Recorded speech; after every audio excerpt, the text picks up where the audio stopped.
सांगितलं.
Good evening, sir.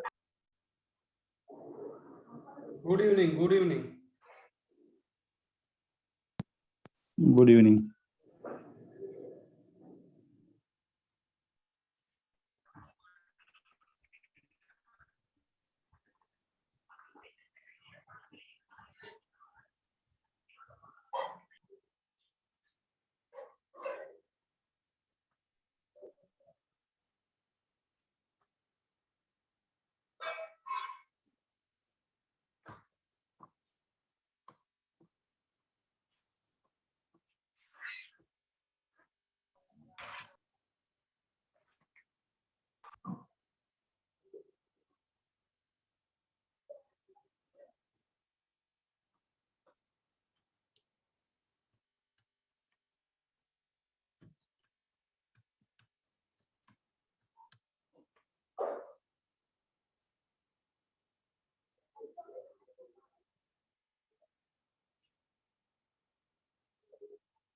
चालू करूया.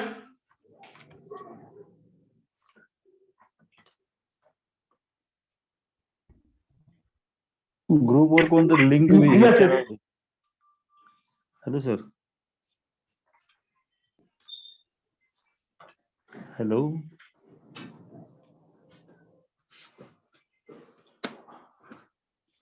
Page number 481.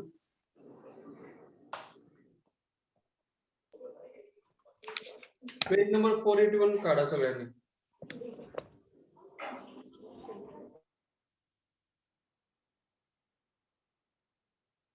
क्वेश्चन्स मी वाचतोय. प्रश्नांची उत्तर ऍक्च्युली खाली बघू नका.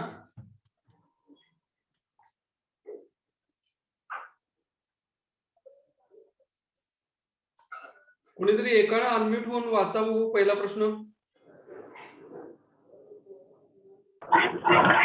From the bank point of view, the advantages of ATM are: option A, alternative to expand banking hours; option B, cash handling and cash transportation is avoided; option C, alternative to new branches; option D, all of the above; and option E, none of these.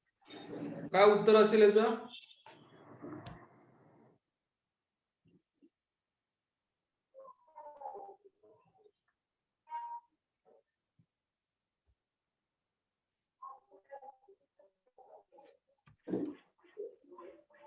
Option D. कसं काय? हे बघा, हे जर प्रत्येकाचं objective आपण वाचत जाऊया. Alternative to expand the banking hours म्हणजे काय? आपण बँकिंग आवर्स किती म्हणतोय? बँकिंग आवर्स आणि ऑफिस आवर्स कसे आहेत?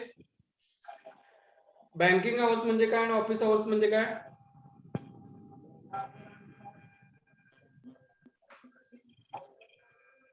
Banking hours is regarding to customer service. हा, म्हणजे ते आपले किती असतात?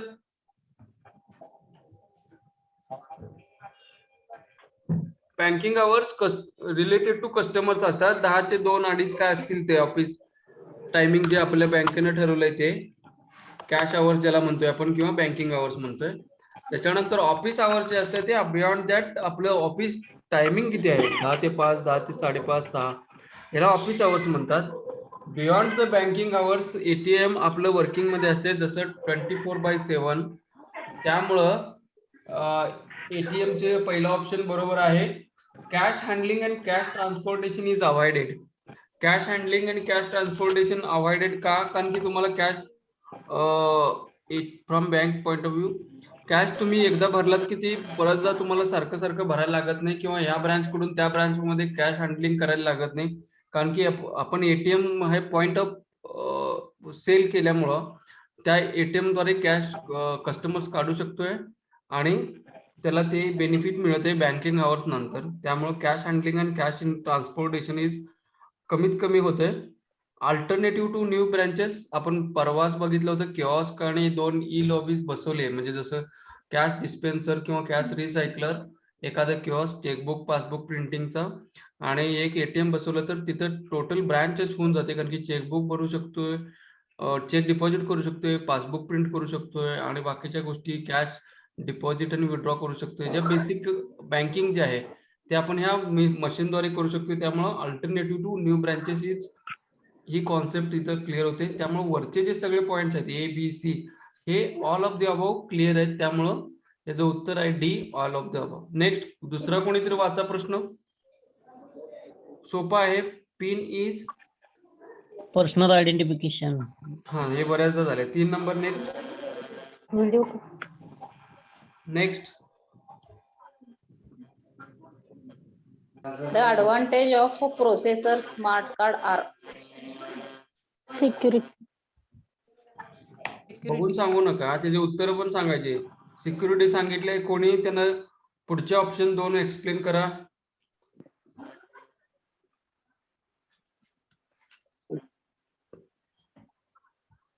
का असं नाही होत? सिक्युरिटी आपण बघितले cheaper than magnetic strip cards आहे काय?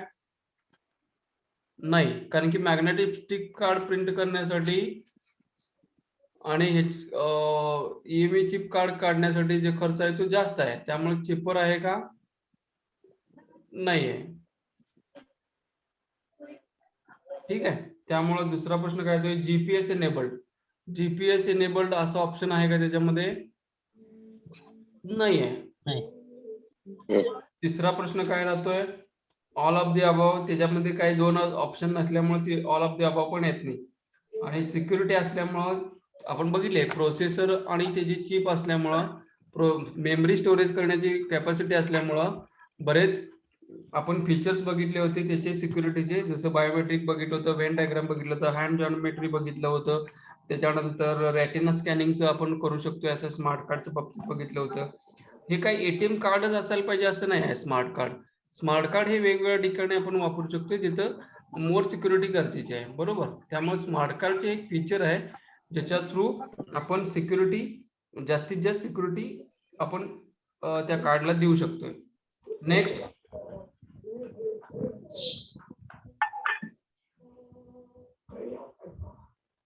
कोण आहे? if you are able to make a card transaction by waving a smart card at a POS, what type of smart card are you using? If you are able to make a card transaction by waving a smart card at a POS, what type of smart card are you using? कुठलं?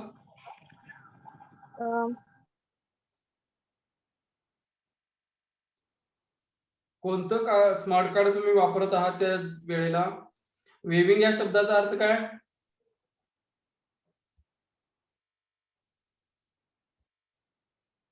Untouched. काय? Wave करणे म्हणजे हलवणे असतो. समोर हलवणे. जवळ नेणे किंवा वेव करणे म्हणजे हलवणे, त्याच्यासोबत नेणे. मग आपण कधी करतोय, कुठे करतोय हे? आपण बघितलं पीओएस मशीनला करतो. कुठलं? पीओएस मशीनच्या तिथं टॅप केलं, असं वेव केलं की कॅप्चर होतंय त्याचं. त्याला कुठलं कार्ड म्हणतोय आपण? कुठलं कार्ड बघितलं होतं? ते वायफाय कॉन्टॅक्ट लिस्ट मला वाटतं. Contact list. बरोबर. बऱ्याच जणांचे व्हिडिओ चालू आहेत, ते व्हिडिओ हे करा म्हणजे तुम्हाला ट्रान्झॅक्शन म्हणजे साऊंड व्यवस्थित क्लॅरिटी येईल. Okay, hello sir. याचं उत्तर काय येईल? सर एक शंका आहे. म्हणजे आता हे जे उत्तर कॉन्टॅक्टलेस कार्डच आहे, पण हे वेविंग स्मार्ट कार्ड हे जे ऑपरेट होत आहे ते थ्रू इन्फ्रारेडच होते ना? होय, आपण बघितलं होतं की त्याच्यासाठी आपण एक हे घेतलं होतं बघा, कॉन्टॅक्टलेस नियर आपण काय म्हटलं होतं त्याला, NFC card, near field communication. मी ते एक्सप्लेन केलं होतं की त्याच्या नियर फील्ड कम्युनिकेशन म्हणजे IR जे इन्फ्रारेड वापरलं गेलेलं आहे वॉश मशीन मध्ये, किंवा वायफाय ज्याला म्हणतोय, वायरलेस फिडिलिटी, त्या गोष्टीचा वापर करून ते ट्रान्झॅक्शन होते. कॉन्टॅक्ट कार्ड म्हणजे काय, ज्याच्यामध्ये मशीन मध्ये इन्सर्ट केल्यानंतर कॉन्टॅक्ट करून फिजिकल कार्डचा कॉन्टॅक्ट त्या मशीन बरोबर केल्यानंतर जे ट्रान्झॅक्शन होते त्याला कॉन्टॅक्ट कार्ड म्हणतात. कॉन्टॅक्टलेस कार्ड पण ते वायरलेस कार्ड आपण बघितलं होतं, ज्याच्या थ्रू आपण नुसतं टच केल्यानंतर किंवा टॅप केल्यानंतर, त्याला टॅप कार्ड म्हणत होतो, टॅप केल्यानंतर आपल्याला ट्रान्झॅक्शन सक्सेसफुल होत होते, त्याला वायरलेस किंवा कॉन्टॅक्टलेस किंवा टॅप कार्ड आपण म्हणतोय. नेक्स्ट,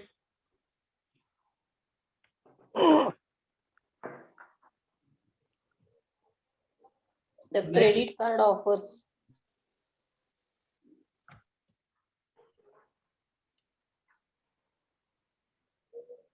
हॅलो, कोण वाचतंय? वाचलं की the credit card offers dash dash. पुढचं क्वेश्चन कोण वाचणार? क्वेश्चन ऑब्जेक्टिव्ह ऑप्शन वाचा ना सर. ऑब्जेक्टिव्ह मग वाचायला नको, पूर्ण वाचायला पाहिजे. पूर्ण वाचला. ए आहे revolving credit for certain period.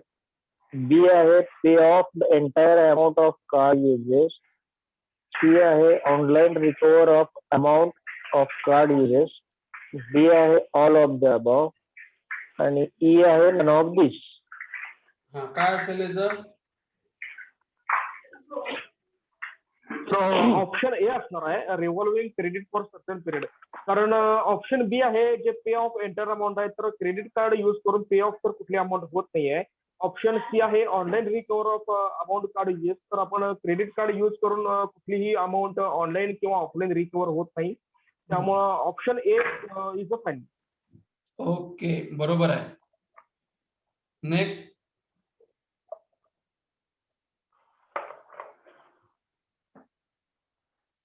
Hello, the debit card offers first a revolving credit for certain period, pay off the entire amount later, instant recall for amount of the card uses, all of above and none of this. The C option बरोबर आहे, instant recall from amount of card uses. कारण डेबिटला म्हणजे revolving card for certain period amount साठी काय आपल्याला periods मिळत नाही सर. एंटायर अमाऊंट आपल्याला पे ऑफ होत नाहीये. आणि त्यावेळेस डी ऑल ऑफ अबाउट तर नाहीये आणि नन ऑफ दिस तर नाहीये. तर C instant recall for amount of card uses. कसं आहे की क्रेडिट कार्ड फॅसिलिटी कशी आहे की revolving credit for certain period, जसं कॅश क्रेडिट आपण देतोय, त्या कॅश क्रेडिट मध्ये आपण काय म्हणतोय की एक सर्टन अमाऊंट लिमिट सँक्शन केलेली असते, से 40,000, 45,000, 50,000 depends upon the customers network. त्या हिशोबावरती त्याला एक सँक्शन लिमिट करून देतोय आणि ते लिमिट त्याला रिव्हॉल्विंग वापरायला देतोय. म्हणजे पैसे क्रेडिट केला तर ते लिमिट युटिलाइज होते, फ्री होते, आणि पैसे त्यानं वापरला, ट्रान्झॅक्शन केला तर ते कार्ड लिमिट वापरलं जात आहे. आणि त्याचं बिलिंग कसं होतंय, बिलिंग मंथली होतंय आणि मंथली त्याचं बिल पेड करण्यासाठी सुद्धा टाइम दिला जातोय. दुसरा ऑप्शन होता to pay off of entire amount later. कसे आहे की pay off of entire amount later ही कॉन्सेप्ट आहे ती चार्ज कार्डची आहे. चार्ज कार्ड म्हणजे टोटल क्रेडिट भरायचं आहे, आणि क्रेडिट कार्ड आणि चार्ज कार्ड मध्ये फरक काय होता की चार्ज कार्ड मध्ये ज्या दिवशी ट्रान्झॅक्शन बिलिंग जनरेट होते त्या दिवशी ती सगळी अमाऊंट पे ऑफ करायची आहे. आणि क्रेडिट कार्ड मध्ये काय तुम्ही पार्शली भरू शकता आणि त्याच्यासाठी तुम्हाला थोडा पिरियड दिलेला असतो, से 45 डेज समथिंग. ओके, त्यामुळं ह्याचं उत्तर आहे C instant recover of amount from of card usage. Next,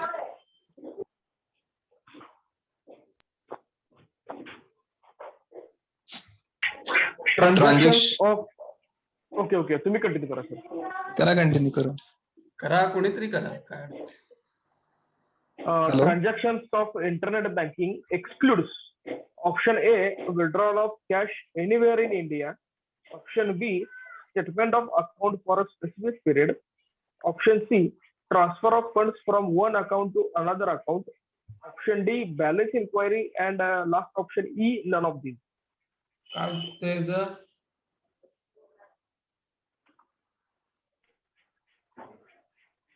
Option उत्तर A काय? आहे sir, withdrawal of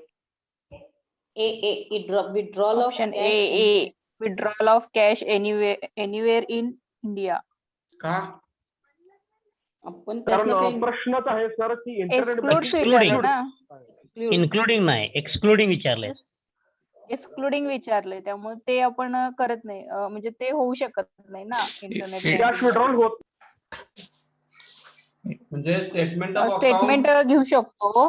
हा ट्रान्सफर पण ट्रान्सफर करू शकतो, इन्क्वायरी करू शकतो. करू शकतो. विड्रॉल आपण करू शकत नाही. बॅलन्स इन्क्वायरी करू कॅश शकतो. विड्रॉल करू शकत नाही.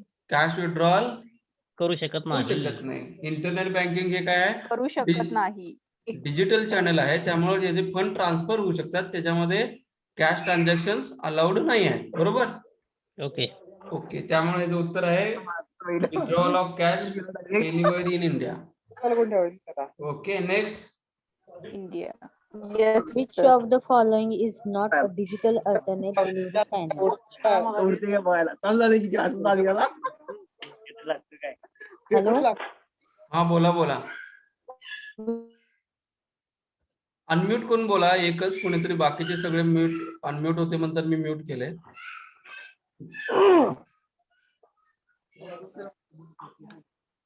हॅलो, कोण वाचत होता आता शेवटचा प्रश्न? मॅडम वाचा मॅडम. Hello madam. तुम्हीच वाचा जाकीर. Hello? ठीक आहे, मी वाचतो. Hello. Which of the following is not a digital alternate delivery channel? Okay, ATM, e-kiosk, branch teller, internet banking, all of the above. तर याचं उत्तर आहे ब्रँच टेलर. कसं काय? कारण ब्रँच टेलर हा ब्रँच मध्ये बसून कॅश देतो ना. मग डिजिटल अल्टरनेटिव्ह डिलिव्हरी चॅनल म्हणले. Which of the following is not a digital हा. Alternate for delivery channel?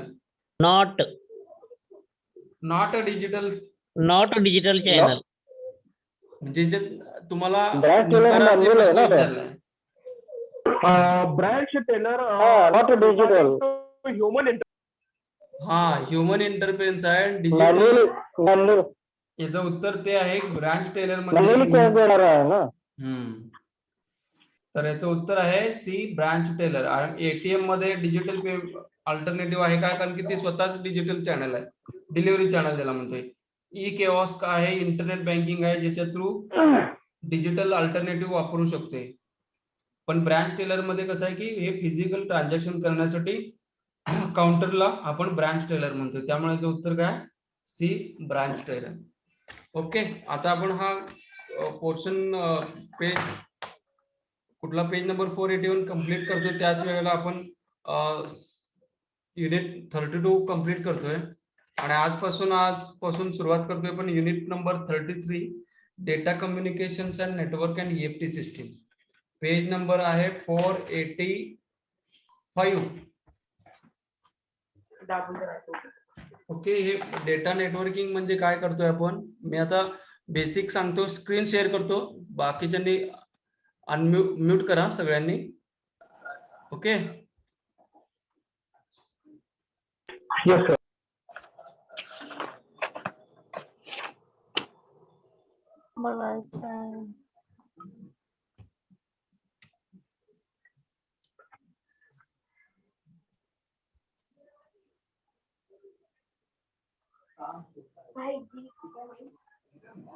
हा आपला सी मॉड्यूल मधला तिसरा चॅप्टर आहे. Unit number 33, page number 484 to 505 पर्यंत हा चॅप्टर चालेल. Data communications and network and EFT systems. पहिल्यांदा डेटा कम्युनिकेशन म्हणजे काय की आपण मागच्या क्लास मध्ये फर्स्ट कोणीतरी म्यूट करा बाकीची सगळी आणि व्हिडिओ बंद करा सगळ्यांचे. एक तासभर तरी आता व्हिडिओ बंद करा. ओके आणि म्यूट व्हा स्वतः सगळे. ओके ठीक आहे. डेटा कम्युनिकेशन आपण मागच्या वेळेला बघितलं होतं की फर्स्ट चॅप्टर मध्ये मला वाटतं इस्लामपूर बॅचला नसेल झालं पण आपण कंटिन्यू करूया की डेटा कम्युनिकेशन म्हणजे काय डेटाची movement from one location to another location म्हणजे सोर्स पासून डेस्टिनेशन पर्यंत डेटा कसा मुवमेंट व्हायला लागलाय त्या गोष्टीला डेटा कम्युनिकेशन म्हणजे कम्युनिकेशन म्हणजे एक्सचेंज डेटा एक्सचेंज कसा व्हायलाय फ्रॉम सेंडर टू रिसिव्हर या गोष्टी पण आहेत. त्याच्यानंतरचा दुसरा पार्ट याच्यामध्ये आहे नेटवर्क म्हणजे का हे डेटा कम्युनिकेट करण्यासाठी जे काही इन्फ्रास्ट्रक्चर लागतं त्याला आपण नेटवर्क म्हणतोय. आणि ईएफटी सिस्टीम्स म्हणजे काय हे दोन्ही मिळून जे काय होतंय त्याला इलेक्ट्रॉनिक फंड ट्रान्सफर सिस्टीम जे आपण बघणार आहोत ते ईएफटी सिस्टीम्स म्हणजेच काय डेटा कम्युनिकेशन म्हणजे काय त्याच्यासाठी लागणारं नेटवर्क म्हणजे काय आणि हे डेटा कम्युनिकेशन आणि नेटवर्कचा वापर करून जे सिस्टीम तयार झाले त्याला इलेक्ट्रॉनिक फंड ट्रान्सफर सिस्टीम म्हणजे काय ते आपण ह्या चॅप्टर मध्ये बघणार आहोत. इंट्रोडक्शन मध्ये कंपोनंट्स आपण बघायचे आहेत. वेगवेगळ्या प्रकारचे नेटवर्किंग टाइप्स आहेत, टोपोलॉजीज आहेत, वेगवेगळे एक मॉडेल दाखवणार आहे ओएसएस 7 लेअर मॉडेल्स आहे, कंपोनंट्स ऑफ डेटा कम्युनिकेशन्स आहेत, ट्रान्समिशन ऑफ मीडियम आहे, वेगवेगळ्या प्रकारचे ट्रान्समिशन प्रोसेसर्स आहेत, मोड ऑफ ट्रान्झॅक्शन्स बघायचे आहेत. त्याच्यानंतर नेटवर्क भारतातले किती आहेत, बाहेरचे किती आहेत, एनएसीएच सिस्टीम बघायचे आहे. ईएफटी म्हणजे काय इलेक्ट्रॉनिक फंड ट्रान्सफर त्याच्यामध्ये काय आहे आपले रेग्युलर क्लिअरिंग हाऊस ज्याला आपण आता एनएसीएच म्हणतोय ते एनएसीएच मध्ये कसं वर्किंग होते आपल्या रिजन मध्ये आणि आउटसाइड इंडिया हे दाखवलेलं आहे. स्विफ्ट आहे, एसएफएमएस आहे, ह्या गोष्टी ज्या आहेत ज्या रिलेटेड क्लिअरिंग ज्या होत्या त्या सगळ्या इथं आता आपण बघायच्या ह्या चॅप्टर मध्ये. मग त्याच्यामध्ये तुमचं आरटीजीएस, एनएफटी, एनईसीएस, डेबिट क्रेडिट कार्डचं रिकन्सिलेशन असेल, त्याच्यानंतर युपीआय, एनएसीएस, सीटीएस, या भारत बिल पेमेंट सिस्टीम ह्या सगळ्या गोष्टी ह्याच्यामध्ये आपण कव्हर करायच्या आहेत कारण की हे सगळं पेमेंट सिस्टीम्स आहेत. त्याला इलेक्ट्रॉनिक पेमेंट सिस्टीम जरी म्हटलं तरी चालते. ठीक आहे. आता ह्याच्यासाठी लागणारा एक कॉन्सेप्ट आहे जी या चॅप्टर मध्ये लिहिलेली नाही आहे, कुठं मेन्शन केलेली नाही आहे, ती आहे ही ओएसआय मॉडेल. हे ओएसआय मॉडेल जे आहेत ते मी एक्सप्लेन करतोय. हे पहिल्यांदा तुम्ही सगळ्यांनी एकतर स्क्रीनशॉट काढून घ्या, इधर हे तुम्ही तुमच्या वहीमध्ये लिहून घ्या. मी याच्यासाठी 2 मिनिटं तुम्हाला वेळ देतो. कोणीतरी एकानं झाला असेल तर ते मला तसं सांगा की हे मी लिहून घेतले म्हणून, कारण की हे इम्पॉर्टंट आहे. ज्या सिक्वेन्स मध्ये लिहिलेलं आहे त्या सिक्वेन्स मध्ये लिहा. ह्याच्यामध्ये ऍप्लिकेशन लेअर हे लेयर्स आहेत, 7 लेयर्स आहेत. ओएसआय लेअर, ओएसआय मॉडेल ज्याला म्हणतात ओपन सोर्स, ज्याला इंडेसिंग म्हणतोय, हे कशासाठी आहे की हे जे नेटवर्क कसं राऊट होत आहे किंवा कुठल्या कुठल्या लेअर मध्ये काय काय डेटा कसा मुवमेंट होतोय हे या ओएसआय लेअर मध्ये सांगितलेलं जात आहे. मग त्याच्यामध्ये फ्रंट एंड असेल तो युजर इंटरफेस लेअर कुठला आहे, डेटा ट्रान्सफर करताना कुठला, डेटा लिंक करताना कुठला, नेटवर्क लेअर कुठला आहे, ट्रान्सपोर्ट लेअर काय काम करतोय, सेशन आणि प्रेझेंटेशन म्हणजे आपण जे दिसतंय त्याला प्रेझेंटेशन म्हणतोय, आणि ऍप्लिकेशन म्हणजे कसं की कोर बँकिंग सिस्टीम आहे त्याचं ऍप्लिकेशन आपल्याला एखादं तुमचे जे ऍप्स आहेत त्या ऍप म्हणजे काय आपले इंटरफेस आहे, ते इंटरफेसला आपण म्हणतो ऍप्लिकेशन. तर हे लिहून घ्या.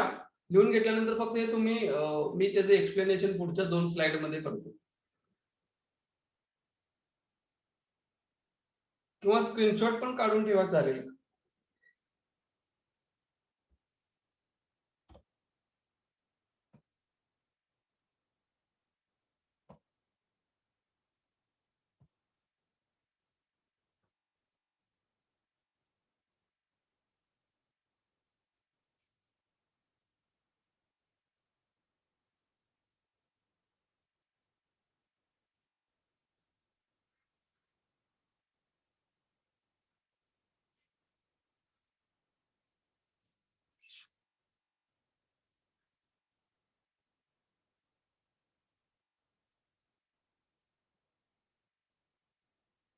झालं?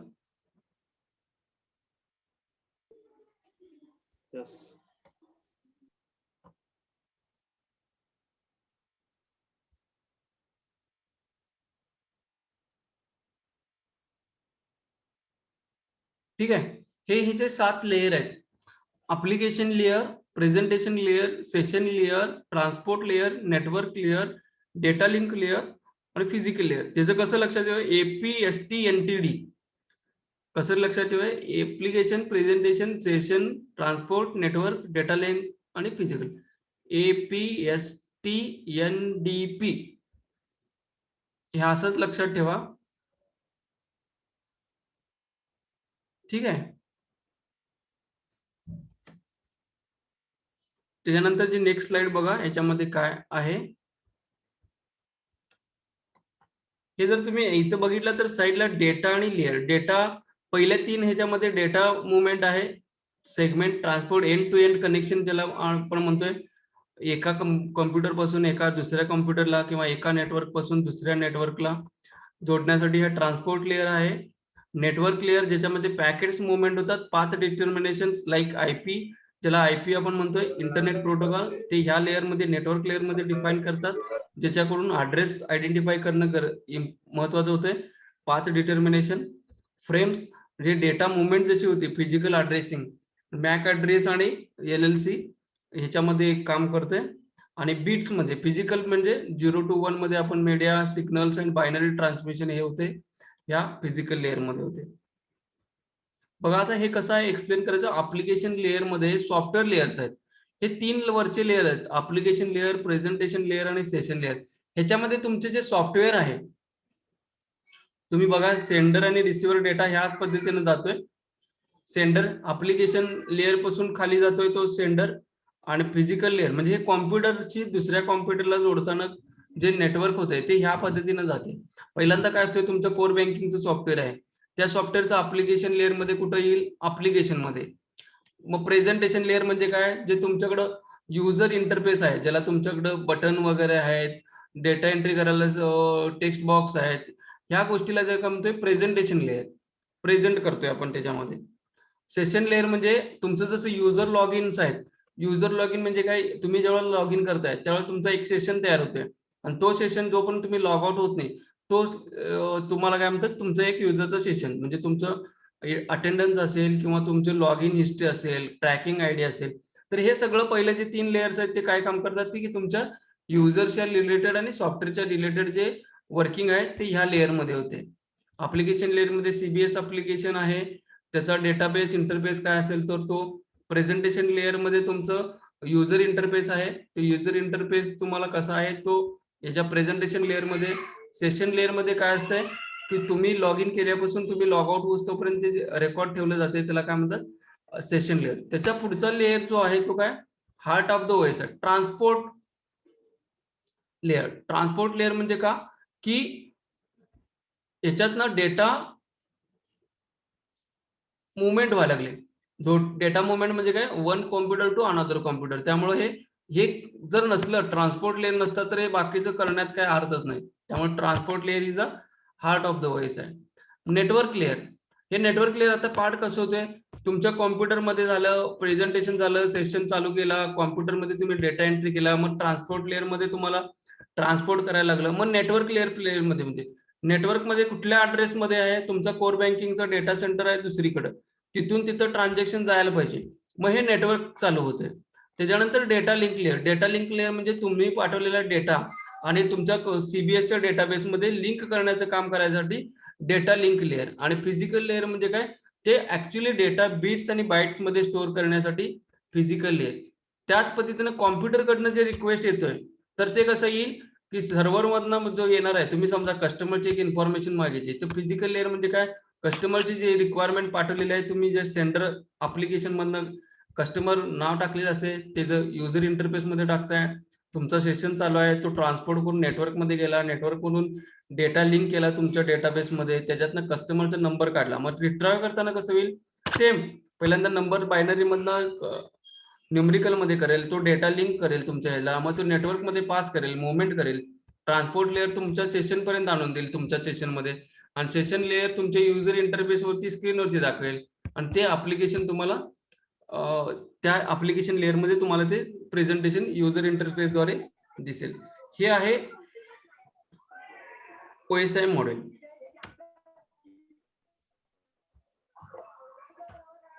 बघा काय करतं हे, human computer interaction layer where applications can access the network services. Applications म्हणजे काय, core banking services. Presentation layer काय काय, ensures data is in usable format and is where data encryption occurs. ह्याच्यामध्ये तुम्ही लॉग इन किंवा data, मी जसं आता म्हटलं, तुम्ही एखाद्या कस्टमरचा डेटा मागवताय प्रेझेंटेशन लेअर मध्ये असेल. सर आवाज कोणाचा येतोय हो सर? डिस्टर्ब होतो. आवाज सर लय वाईट. आवाज म्यूट करा सगळ्यांनी. कुणाचा तरी मोबाईल अनम्यूट आहे बघा. पोरांना झोपायला लागलेत काय?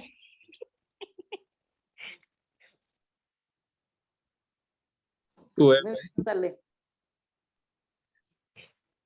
सेंट्रलाइज करा ना. हो करायला. Mute all. नवीन जनरल की आवाज येतोय. ओके ठीक आहे, म्यूट ऑल केलेला आहे सगळ्यांना. त्याच्यानंतरचा जो लेअर आहे तो session layer, maintenance connections and is responsible for controlling ports and sessions. Sessions म्हणजे मी जसं म्हटलं की तुमचं लॉग इन केल्यानंतर जे लॉग आउट होतोपर्यंत सेशन आहे. तसंच पोर्ट म्हणजे काय असते की ज्या नेटवर्कमध्ये ज्या पोर्टला तुमचा डेटा कनेक्ट केलेला आहे किंवा नेटवर्किंग कनेक्ट केलेलं आहे त्याचं मॅनेजमेंट ह्या सेशनमध्ये येते, कारण की ज्या थ्रू त्या पोर्टद्वारे तुमचं ट्रान्झॅक्शन झाले. ट्रान्सपोर्ट लेअर म्हणजे काय की transmission data using transmission protocol including TCP transmission control protocol आणि UDP युजर डेटाग्राम प्रोटोकॉल. ज्याला माहिती नाही ते लिहून घ्या. TCP म्हणजे ट्रान्समिशन कंट्रोल प्रोटोकॉल आणि UDP म्हणजे युजर डेटाग्राम प्रोटोकॉल. प्रोटोकॉल म्हणजे काय, सेट ऑफ रूल्स. हे कसं नेटवर्क मध्ये ट्रान्समिशन व्हायचं आहे त्याचे रूल्स लिहिलेले असतात. त्याला ट्रान्समिशन असेल तर ट्रान्समिशन, युजर डेटाग्राम असेल तर युजर डेटाग्राम, UDP प्रोटोकॉल वापरतात. नेटवर्क लेअर हे त्याच्या पुढं म्हणजे TCP ट्रान्समिशन म्हणजे काय म्हटलं, ट्रान्सपोर्ट. TCP म्हणजे ट्रान्समिशन कंट्रोल प्रोटोकॉल आणि UDP म्हणजे युजर डेटाग्राम प्रोटोकॉल. ठीक आहे. नेटवर्क लेअर म्हणजे त्याच्या पुढे जर गेलात की ते नेटवर्क मध्ये जाते. TCP IP गेला, IP ऍड्रेस टाकला, मग ते आता डिसाइड कुठून कुठं जायचं आहे हे कोण ठरवणार, तर नेटवर्क लेअर ठरवते. काय करते की बाबा मला डेटा सेंटरचा IP ऍड्रेस पहिल्यांदा बघायला पाहिजे, ते नेटवर्क मध्ये कुठून कुठं जाणार आहे ते सगळं ते राउटर्स मध्ये आणि गेटवेज मध्ये लिहिलेलं असते. आणि ते काय करते की कसा डेटा पाठवायचा आहे ते डिसाइड करते कुठं, नेटवर्क लेअर मध्ये. आणि data transmission will take place. Data link layer काय, define the format of data on the network. हे डेटा लिंक काय करते की डेटा कसा मुवमेंट होणार आहे, डेटाचं फॉर्मॅट काय असायला पाहिजे, हे काय आहे डेटा लिंक लेअर मध्ये करते. जसं मी मगाशी म्हटलं की डेटा लिंक लेअर तुमचा डेटा बेस मध्ये ज्या वेळेला फिजिकल लेअर मध्ये कनेक्ट करताय, ज्या वेळेला तुमचा डेटा मुवमेंट होतोय ते कुठल्या पद्धतीने पाहिजे. आपण एक बघितलं होतं पॅकेट्स म्हणतोय. डेटा लिंक लेअर मध्ये पॅकेट्स असतात, त्याच्यामध्ये सोर्स ॲड्रेस, डेस्टिनेशन ॲड्रेस आणि डेटा अशा पद्धतीचा डेटा असतोय. तो 14 बिट आहे, 16 बिट आहे, 4 बिट आहे, तर 16 बिट आहे, 18 बिट, 32 बिट आहे. हे जे काय लिहिलेलं असतंय ते सगळं हे डेटा लिंक लेअर मध्ये. त्याच्या पुढे काय, फिजिकल ऍक्च्युअल ट्रान्समिशन व्हायला पाहिजे. मग रॉ बीट कसं असतं, 0 आणि 1. आपल्याला माहिती आहे कॉम्प्युटरला कुठली भाषा कळते, दोनच आहेत, एक 0 आणि 1, पॉझिटिव्ह किंवा निगेटिव्ह, किंवा +5 व्होल्ट किंवा -5 व्होल्ट. मग जे डेटा ऍक्च्युअली मुवमेंट कसं होतंय, जरी आपण इंग्लिश मध्ये लिहिलेलं असलं तरी कॉम्प्युटरच्या लँग्वेज मध्ये तो 0 आणि 1 मध्येच डेटा ट्रान्समिट होतोय. ठीक आहे. हे स्क्रीनशॉट जे 3 आहेत ते काढून ठेवा, वाटलं नाही झालं तर मी ग्रुपवरती शेअर करतो. पेज नंबर 485 बघा, मी ऑब्जेक्टिव्ह वाचतोय. Describe the essential components of data. हे आता जे OSI मॉडेल जे लिहिलेलं आहे ते पुस्तकामध्ये नाही आहे, पण हे कंपल्सरी विचारलं जाते की कुठला लेअर कुठं आहे, त्यामुळे ह्याचा सिक्वेन्स पार्ट करून ठेवा.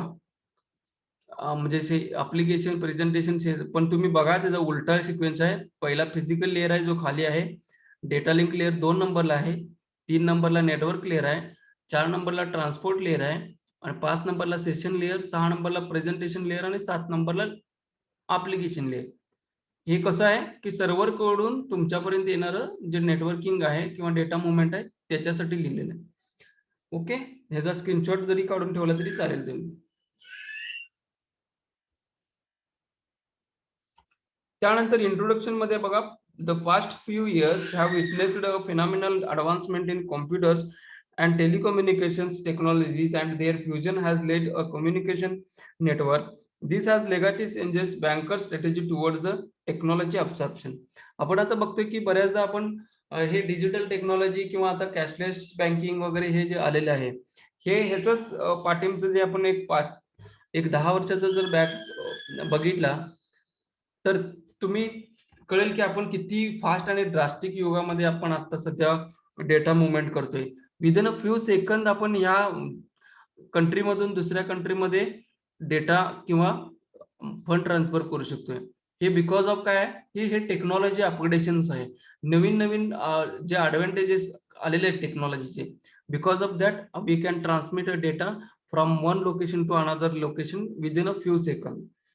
So processing and execution of payment instruction is one of the statutory obligations of the bank. Conventionally paper based instruments like checks, drafts, dividend and interest warrants, repay orders, refund orders, gift checks, traveler checks, etc. have been the modes of setting payments transactions. However, the use of computers and communications have now changed the whole mechanism of the transfer and the settlement process into the fast and automated EFT systems. आपण बघितलं होतं. आता page number 481 मध्ये data communication network जो आहे point त्याच्या खालचाच आपण जो वाचतोय तो बघा कसा आहे की इथं सेंडर आयडी आणि रिसिव्हर असं दाखवलेलं आहे. मी आता हे फक्त पहिल्यांदा चित्र सांगतो काय आहे आणि मग आपण त्या पुस्तकामधलं वाचूया.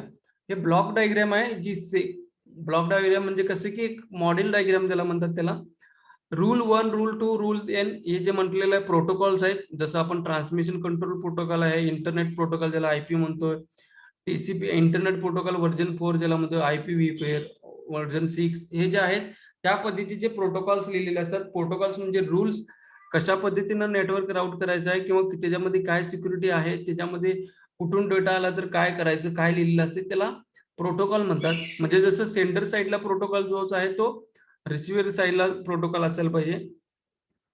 मेसेज आणि मीडियम. मीडियम म्हणजे काय, कुठल्याही पद्धतीचं नेटवर्किंग म्हणजे ते कंपोनंट्स असतील त्याला आपण मीडियम म्हणूया.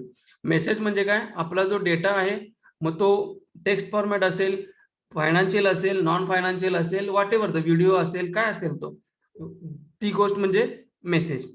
ठीक आहे. ह्या पद्धतीनं सेंडर कडून रिसिव्हर कडे डेटा, मेसेज किंवा फायनान्स नॉन फायनान्शियल ट्रान्झॅक्शन पाठवणे ह्याला आपण काय म्हणतोय, डेटा कम्युनिकेशन म्हणतोय. बघा डेटा कम्युनिकेशन पेज नंबर 485 वरती 33.2 data communication networks. Data communication networks help banks in drastically cutting cost and the time involved in transforming the data from the point of origin to the computer and information from the computer to the point of use. एका origin पासून म्हणजे आपण याच्यात फक्त sender आणि receiver जरी म्हटलं तरी चालेल की डेटा कसा मुवमेंट होतोय हे या डेटा कम्युनिकेशन मधून कळतंय. This brought about the concept of distributed data communication network, wherein computer systems with the aid of telecommunications links share resources at a reduced cost. The data communication networks have become an integral part of present day banking. Data communication provides the connection to computers which may be located in geographically dispersed locations all over the world. हे आपण माहिती आहे की आपण data कुठल्या पण जगातल्या पाठीवरून कुठल्याही देशामध्ये आपण डेटा पाठवू शकतोय, फंड्स काढू शकतोय. आपण जे बघितलं आरटीजीएस एनईएफटी तर भारतामध्ये कुठेही करू शकतो, IMPS तर आता कुठेही करू शकतोय. तसंच स्विफ्ट ट्रान्झॅक्शन आहे ज्याच्या थ्रू आपण बाहेर देशाबाहेर पण ट्रान्झॅक्शन करू शकतोय. पण हे कसं होतंय की काय होतंय त्याच्या पाठीमागे, ज्याला आपण म्हणतोय की एक कॉम्प्युटर आहे, दुसरीकडे कॉम्प्युटर आहे. माझा कॉम्प्युटरची पण गरज नाही, आपण काय करतोय मोबाईल थ्रू पण ट्रान्झॅक्शन करतोय. आयपॅड्स आहेत, वेगवेगळ्या प्रकारचे डिव्हाइसेस जे आहे, इलेक्ट्रॉनिक डिव्हाइसेस आहेत त्याच्या थ्रू आपण डेटा मुवमेंट करू शकतो किंवा ट्रान्सफर करू शकतो. मग ह्याच्यासाठी सेम कॉन्सेप्ट आहे. एक तर सेंडर पाहिजे, दुसरा रिसिव्हर पाहिजे, ज्याला पाठवायचा आहे तो, जो पाठवणार आहे तो, आणि काय पाठवायचा आहे तो. हे जर झालं तरी कशा थ्रू पाठवायचं आहे ह्याला आपण महत्व देतो. कारण की काय की कुठलं मीडियम वापरते, बरोबर आहे. मग त्यालाच काय म्हणतो आपण कॉम्पोनंट्स. कॉम्पोनंट्स म्हणजे काय काय काय ह्याच्यामध्ये वापरलेलं आहे. पेज नंबर 486 वरती 33.2.1 components of data communication network. Components म्हणजे काय, त्याच्यातले कुठले कुठले भाग आहेत ते. मग काय आहेत आपण, सेंडर आहे, रिसिव्हर आहे, मेसेजेस आहे त्याला डेटा म्हणतोय, आणि ट्रान्समिशन मीडियम ज्याला म्हणतोय, बरोबर. मग त्याच्यामध्ये काय असतात, वेगवेगळ्या प्रकारचे मॉडेम्स आहेत, इंटरनेट लाईन्स आहेत, वेगवेगळ्या प्रकारचे केबलिंग्स आहेत, वेगवेगळ्या प्रकारचे राउटर्स आहेत ज्याला प्रोटोकॉल राऊट केलेले असतात. ठीक आहे. सेंडर साईडला आणि रिसिव्हर साईडला कॉम्प्युटर्स आहेत. या पद्धतीचे जे कॉम्पोनंट्स आहेत ते या नेटवर्किंग मध्ये किंवा डेटा कम्युनिकेशन मध्ये वापरले जाते. बघा, data communication typically consist of various data communication components. कुठले कुठले, when the components operate together for sharing of resources they are said to be from network. म्हणजे आपण काय म्हणतो, एकापेक्षा दोन नेटवर्क मध्ये जर जोडायचं असेल तर कॉम्प्युटर एकापेक्षा दोन पाहिजेत, किंवा एकापेक्षा दोन लँड जोडलं पाहिजेत, एकापेक्षा दोन वॅन जोडलं पाहिजेत, एकापेक्षा दोन मॅन जोडलं असेल तर त्याला आपण काय म्हणतोय, एखादं नेटवर्क म्हणतोय. आणि हे नेटवर्क हे प्रत्येकाच्या कॅपॅसिटी प्रमाणे, प्रत्येकाच्या गरजेनुसार, डिमांड ज्याची रिक्वायरमेंट आहे त्या पद्धतीने ते नेटवर्क डिझाईन आणि डेव्हलप केलेलं असते, जी काय त्या ऑर्गनायझेशनची किंवा त्या सिस्टीमची नीड आहे त्या पद्धतीने. बघा, transmission devices and interface equipments काय. ट्रान्समिशन डिव्हायसेस म्हणजे काय, हे कुठल्या डिव्हायसेस थ्रू हे ट्रान्समिट करतोय डेटा आपण. The data is transmitted along the communication path between computer devices using electrical signals and bit sequences to represent numbers and characters. If digital signals are to be transmitted over long distance, then the signals are attenuated, म्हणजे आपण antenna ज्याला म्हणतो attenuated, and the reliability of data is deteriorated. To overcome this problem, the digital signals are converted into analog signals for transmissions over telephonic lines. This conversion between the digital and analog forms is carried out by the interface devices called as a modem. Modem, MODEM. त्याच्यातले पहिले 3 अक्षर आहेत ते modulator ज्याला म्हणते, त्याला digital signal मध्ये convert करतोय, अनालॉग टू डिजिटल आणि डिजिटल टू अनालॉग. मॉड्युलेटर आणि डीमॉड्युलेटर त्याला मॉडेम म्हणतात. MO म्हणजे मॉडेम आणि डी म्हणजे डीमॉड्युलेटर. मॉडेम बघा, this is a conversion device installed in pairs at each end. Each end म्हणजे कसं, आता जर तुम्ही पुढच्या स्क्रीन मध्ये बघा, खालचं पॉइंट बघा, ट्रान्समिशन मीडियाच्या खाली जनरल ब्लॉक डायग्राम जे बी एक्झाम्पल लिहिलेलं आहे. 2 वर्क स्टेशन आहेत, एक सर्व्हर आहे, सर्व्हर साईडला एक मॉडेम जोडलेला आहे आणि वर्क स्टेशन साईडला एक मॉडेम जोडलेला आहे. मॉडेम म्हणजे तुम्हाला माहिती आहे, जे डिलिंगचे मॉडेम्स असतात त्याच्यात इंटरनेटची केबल आलेले असते, त्याच्या थ्रू तुमचं डेटा नेटवर्क राऊट होते. सेम कॉन्सेप्ट इंटरनेटसाठी असते. तसंच मॉडेम जे आहेत ते तुमचे BSNLचे किंवा वेगवेगळ्या कंपन्यांचे मॉडेम्स अवेलेबल असतात मार्केटमध्ये, जो digital signal to analogue signal आणि analogue signal to digital signal modulate आणि डिमॉड्युलेट करतात. मग आता डिजिटल सिग्नल म्हणजे काय, मी आता मगाशी सांगितल्याप्रमाणे 0 to 1 मध्ये जे डेटा मुवमेंट होती, ज्याला बायनरी डिजिट म्हणतोय, त्याला डिजिट म्हणतात. आणि त्याची कशी आहे की त्याची फ्रिक्वेन्सी किंवा त्याची capacity to carry out a long distance कमी असल्यामुळं किंवा डेटा लॉस चान्सेस जास्त असल्यामुळं अनालॉग सिग्नलच आपण ट्रान्समिशन मीडियामध्ये वापरतोय. त्याच्यासाठी हे मॉडेमची गरज आहे. कॉम्प्युटर कडून आलेला डिजिटल सिग्नल अनालॉग सिग्नल मध्ये कन्वर्ट केला जातोय आणि परत अनालॉग सिग्नल नेटवर्क मधला आलेला अनालॉग सिग्नल तो परत कॉम्प्युटरला कळत नाही ना, त्यामुळं डिजिटल सिग्नल मध्ये कन्वर्ट करायला लागतोय. म्हणून दोन्ही साईडला, एक सेंडर साईडला आणि एक रिसिव्हर साईडला मॉडेमची गरज आहे. आणि हे जे क्लाउड दाखवले त्याला एक इंटरनेट म्हणा किंवा मोठं नेटवर्क म्हणा, हा त्याचा पार्ट आहे. म्हणजे डेटा मुवमेंट कसं व्हायला लागलाय, डेटा मुवमेंट अनालॉग सिस्टीम मध्ये व्हायला लागलाय आणि कॉम्प्युटरला कुठल्या भाषेत पाठवायला लागलोय तर डिजिटल सिग्नलला. मग मॉडेमची गरज काय की नेटवर्क मध्ये डेटा मॉड्युलेट आणि डिमॉड्युलेट करण्यासाठी किंवा डिजिटल टू अनालॉग करण्यासाठी आणि अनालॉग टू डिजिटल करण्यासाठी या मॉडेमची गरज आहे. कुणीही बोलू नका. स्पीकर ऑफ कर.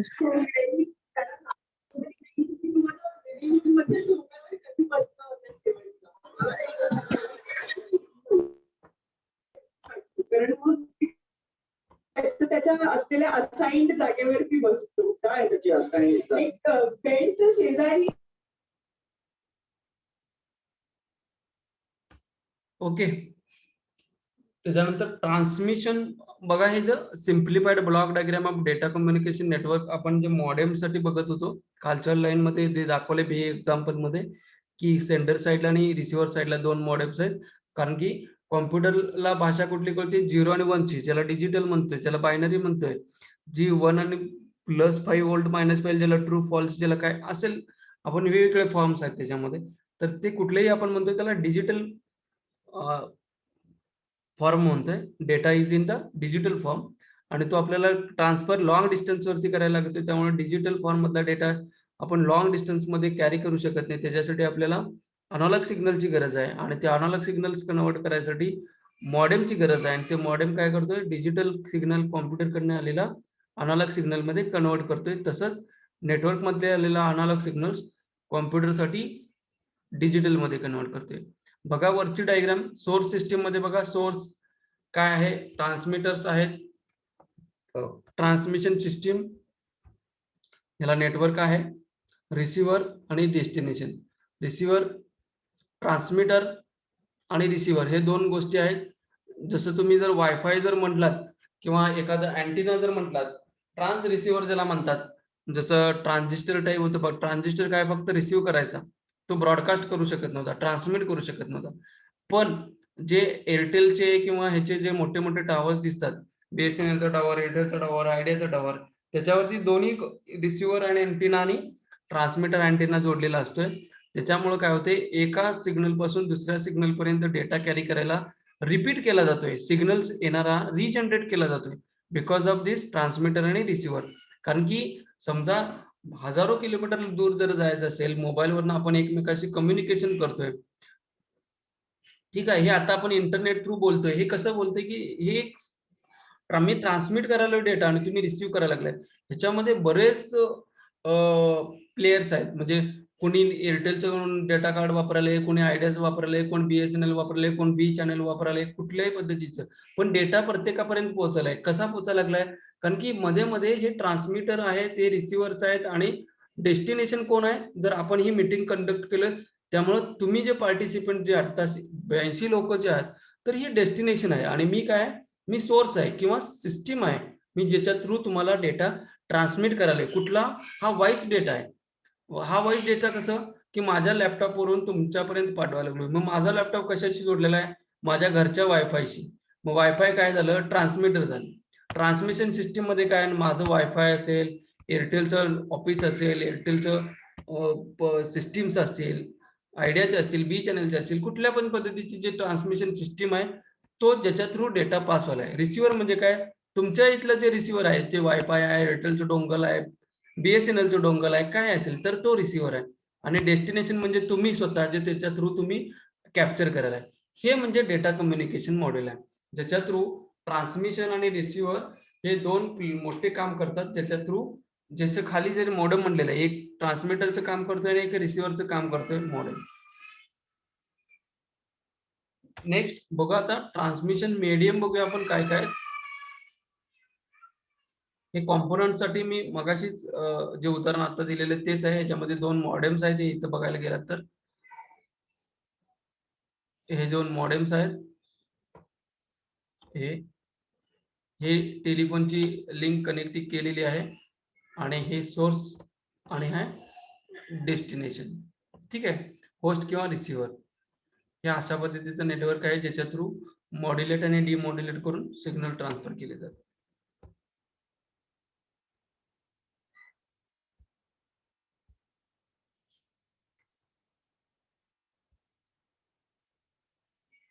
कॉम्पोनंट्स बघा, कॉम्पोनंट्स कुठल्या पद्धतीचे आहेत. कॉम्पोनंट्स पेज नंबर 485 आपण बघतोय. मी हे आता तुम्हाला डिस्कस केलेलं सुद्धा आहे. मेसेज बघितला होता, sender receiver medium protocol, a set of rule that governs the data communication. हे मगाचीच डायग्राम कॅरी फॉरवर्ड झालेलं आहे.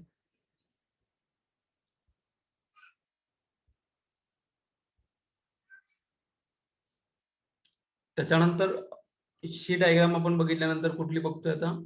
अरे कोणीतरी अजून जॉईन व्हायला लागेल. ठीक आहे. मेसेज आपण बघितला. मेसेज म्हणजे information that is the source can send the data in any format. Voice असेल, डेटा असेल, टेक्स्ट असेल, फायनान्शियल ट्रान्झॅक्शन असेल, ह्या सगळ्या गोष्टीला जे इन्फॉर्मेशन आहे, जे एकमेकांना शेअर करायचे आहे, त्याला आपण मेसेज म्हणतोय. सेंडर म्हणजे मी, जसं आता तुम्हाला सांगितलं आपल्या कम्युनिकेशनच्या उदाहरणामध्ये, मी जो आहे तो सेंडर आहे, तुम्ही आहात ते रिसिव्हर आहात. आणि आपल्यामध्ये जे कम्युनिकेशन नेटवर्क आहे त्याला आपण म्हणतोय ट्रान्समिशन मीडियम, ज्याला म्हणतोय ते आहे, ज्याच्या थ्रू माझ्या वायफाय पासून तुमच्या डोंगलपर्यंत किंवा मोबाईलच्या एअरटेलच्या किंवा तुमच्या BSNL किंवा आयडियाच्या कनेक्टिव्हिटी पर्यंत जे काय वापरलं गेलेलं आहे मध्ये, त्याला मीडियम म्हणतोय, ज्याच्यावरती डेटा ट्रॅव्हल व्हायला लागलाय. आणि प्रोटोकॉल म्हणजे माझ्याकडून डेटा कसा जाईल आणि तुमच्याकडे रिसिव्ह होईल. इथे जर एक्झाम्पल बघायला गेला तर स्टेप 1, स्टेप 2 वगैरे जे लिहिलेलं आहे, किंवा रूल 1, रूल 2 जे मागच्या इमेज मध्ये होतं, याच्यामध्ये इथं रूल 1, रूल 2 हे जे सिंपल डायग्राम आहे, ही ब्लॉक डायग्राम डेटा कम्युनिकेशनची. याच्यामध्ये कॉम्पोनंट्स वापरलेले दाखवले. मॉडेम आहे, मॉड्युलेटर डिमॉड्युलेटरचं काम करते, सर्व्हर वर्कस्टेशन आहे. मेसेज जो इम्पॉर्टंट आहे, जे आपण काय तर कम्युनिकेशन करणार आहे त्या गोष्टीला आपण मेसेज म्हणतोय.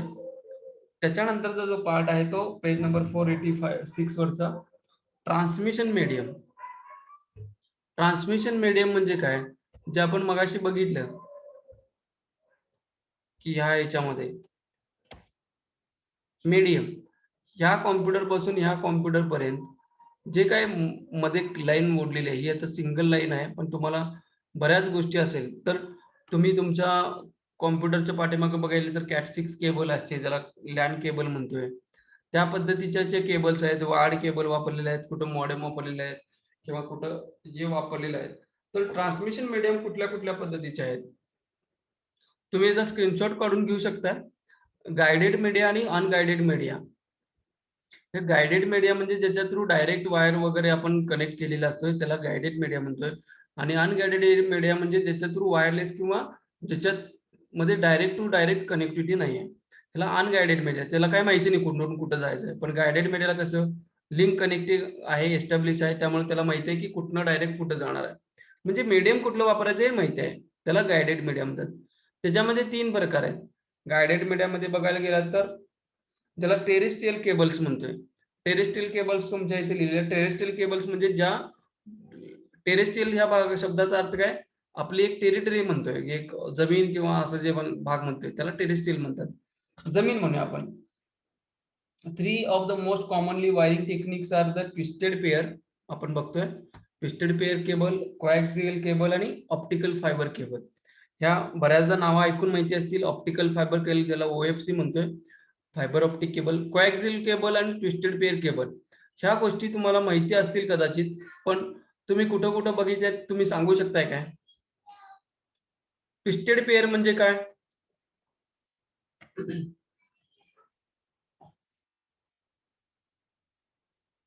कुणीही एकानं सांगू शकताय तुम्ही ट्विस्टेड पेअर म्हणजे काय? बरं, ट्विस्टेड पेअर कुठं वापरली जाते?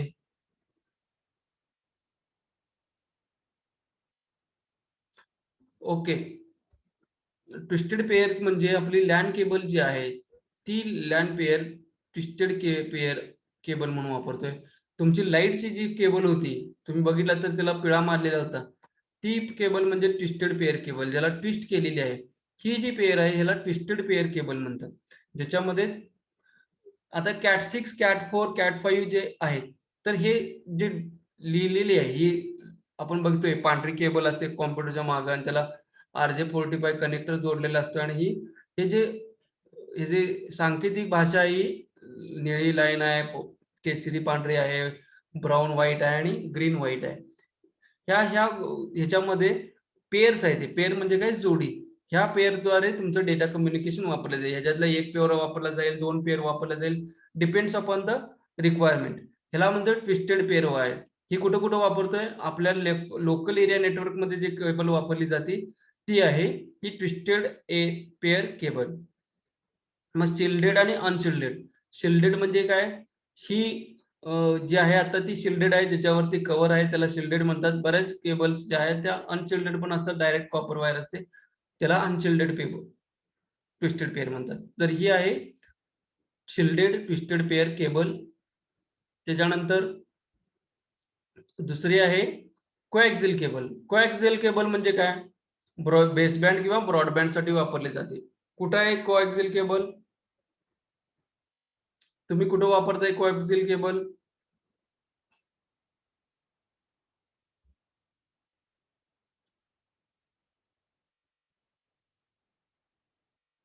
कोणी सांगू शकताय कोएक्सियल केबल कुठं बघितल्या? तुम्ही कोएक्सियल केबल दररोज बघताय, वापरताय.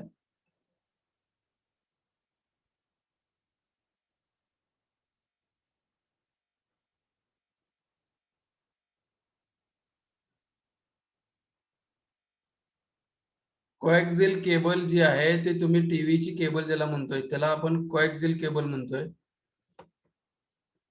ती केबल मध्ये बघा, ही 2 नंबरची केबल जी आहे ती कोएक्सियल केबल आपण म्हणून वापरतोय.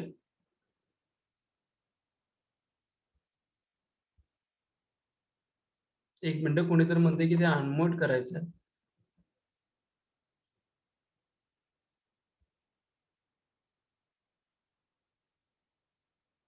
ओके, मी केलेलं आहे.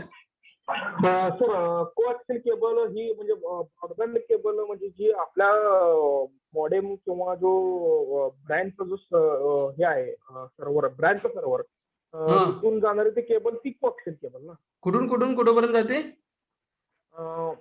लीज लाईन म्हणजे लीज लाईन ही जी केबल असते लीज लाईन किंवा हा लीज लाईन ती कोएक्सियल. ओके, आणि कुणाला काय सांगायचं आहे? लीज लाईनची केबल हा लीज लाईन म्हणजे जी बीएसएनएलचं किंवा जिओचं एनी अदर कंपनी जी आपण घेतो सर्व्हिस, तर त्याची जी केबल जी आपल्या ब्रँडच्या सर्व्हर पर्यंत किंवा ज्या मॉडेम पर्यंत येते ती कोएक्सियल केबल. सर बरं, मी त्याचं उत्तर देतो. कोएक्सियल केबल टीव्हीला केबल असते ना त्याला लावलेली असते. एक्झॅक्टली, टीव्हीला जी केबल असती ती कोएक्सियल केबल आहे. ब्रॉडकास्टिंग जिथे जिथे केलं जातं ती जी आहे ती केबल आहे ती कोएक्सियल केबल आहे. जी कोएक्सियल केबल कशी आहे ही बघा, इथं ही 2 नंबरची आहे ती कोएक्सियल केबल आहे. कोएक्सियल का म्हणायचं, ह्याला ऍक्सियल आहे. ऍक्सियल म्हणजे काय, मधला कणा ज्याला म्हणतोय ऍक्स, हे ऍक्स आहे, त्याच्यावरती हे कव्हर आहे, परत ह्याच्यावरती शिल्ड आहे. हे शिल्ड म्हणजे काय, प्रोटेक्शन शेत म्हणतो त्याला आपण, इन्सुलेटरचं काम करतोय. आणि परत ह्याच्यावरती वेस्टर्न आहे जे कव्हर आहे. हे आपण कुठं कुठं बघतोय, टीव्ही मध्ये ब्रॉडकास्टिंग जिथं केबल सिग्नल्स वगैरे येतोय ती जी केबल्स आहे ती कोएक्सियल केबल. ही बँकांमध्ये मी तर नाही बघितलं कधी कुठं वापरलेली. ठीक आहे, ही केबल आपण लीज लाईन वगैरे ह्या गोष्टी इथं ही केबल वापरत नाही. ही फक्त ब्रॉडकास्टिंग साठी किंवा बेसबँड साठी जे वापरतात, ब्रॉडबँड वगैरे इंटरनेटचं तुमचं कनेक्शन करणं, ती सुद्धा आता बंद झालेली आहे. आता आपल्याला कुठली वापरतोय, ओएफसी केबल वापरतोय, जी खाली लिहिलेली आहे ऑप्टिकल फायबर केबल जी आहे ती आपण वापरतोय. त्यातला तिसरा प्रश्न टेरेस्ट्रियल केबल मधला कुठला आहे? तिसरा आहे तो टेरेस्ट्रियल केबलचा प्रकार, तो आहे ओएफसी. ओएफसी म्हणजे काय, फायबर ऑप्टिक्स किंवा ऑप्टिकल फायबर केबल, जी इथं आहे. सेम आहे, फक्त ह्याच्यामध्ये जे कॉपर पेअर जे आहेत, कॉपर पेअरच्या ऐवजी ग्लास वापरले जातोय किंवा फायबरचा कोर ज्याला म्हणतोय, फायबरची थिन एक केसाच्या पेक्षा पण बारीक फायबर किंवा ग्लास वापरली जाते, ज्याच्यातून लेझर बीम ट्रान्सफर केलं जातं. सगळ्यात फास्ट ज्याला म्हणतोय डेटा ट्रान्समिशनचा स्पीड जो आहे ती ही ओएफसी आपण ज्याला म्हणतोय ती डेटा ट्रान्समिशन साठी वापरली जाते.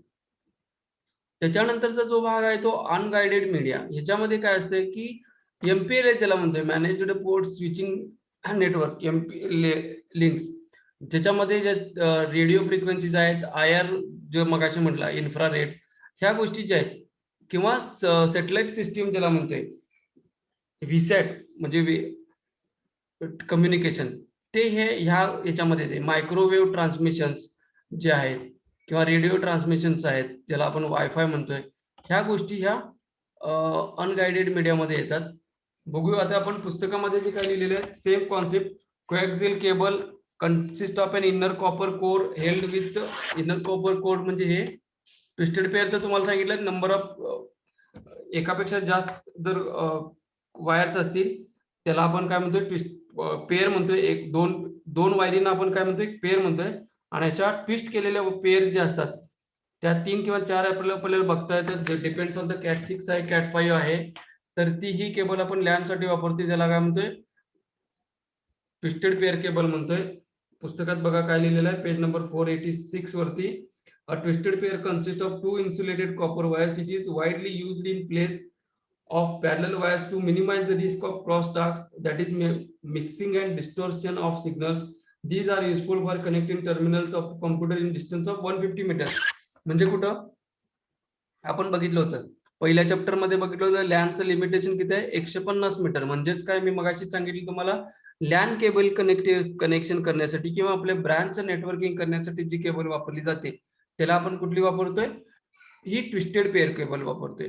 त्याच्या पुढे जे वापरलेली आहे ती coaxial cable. Coaxial cables are consist of an inner copper core held.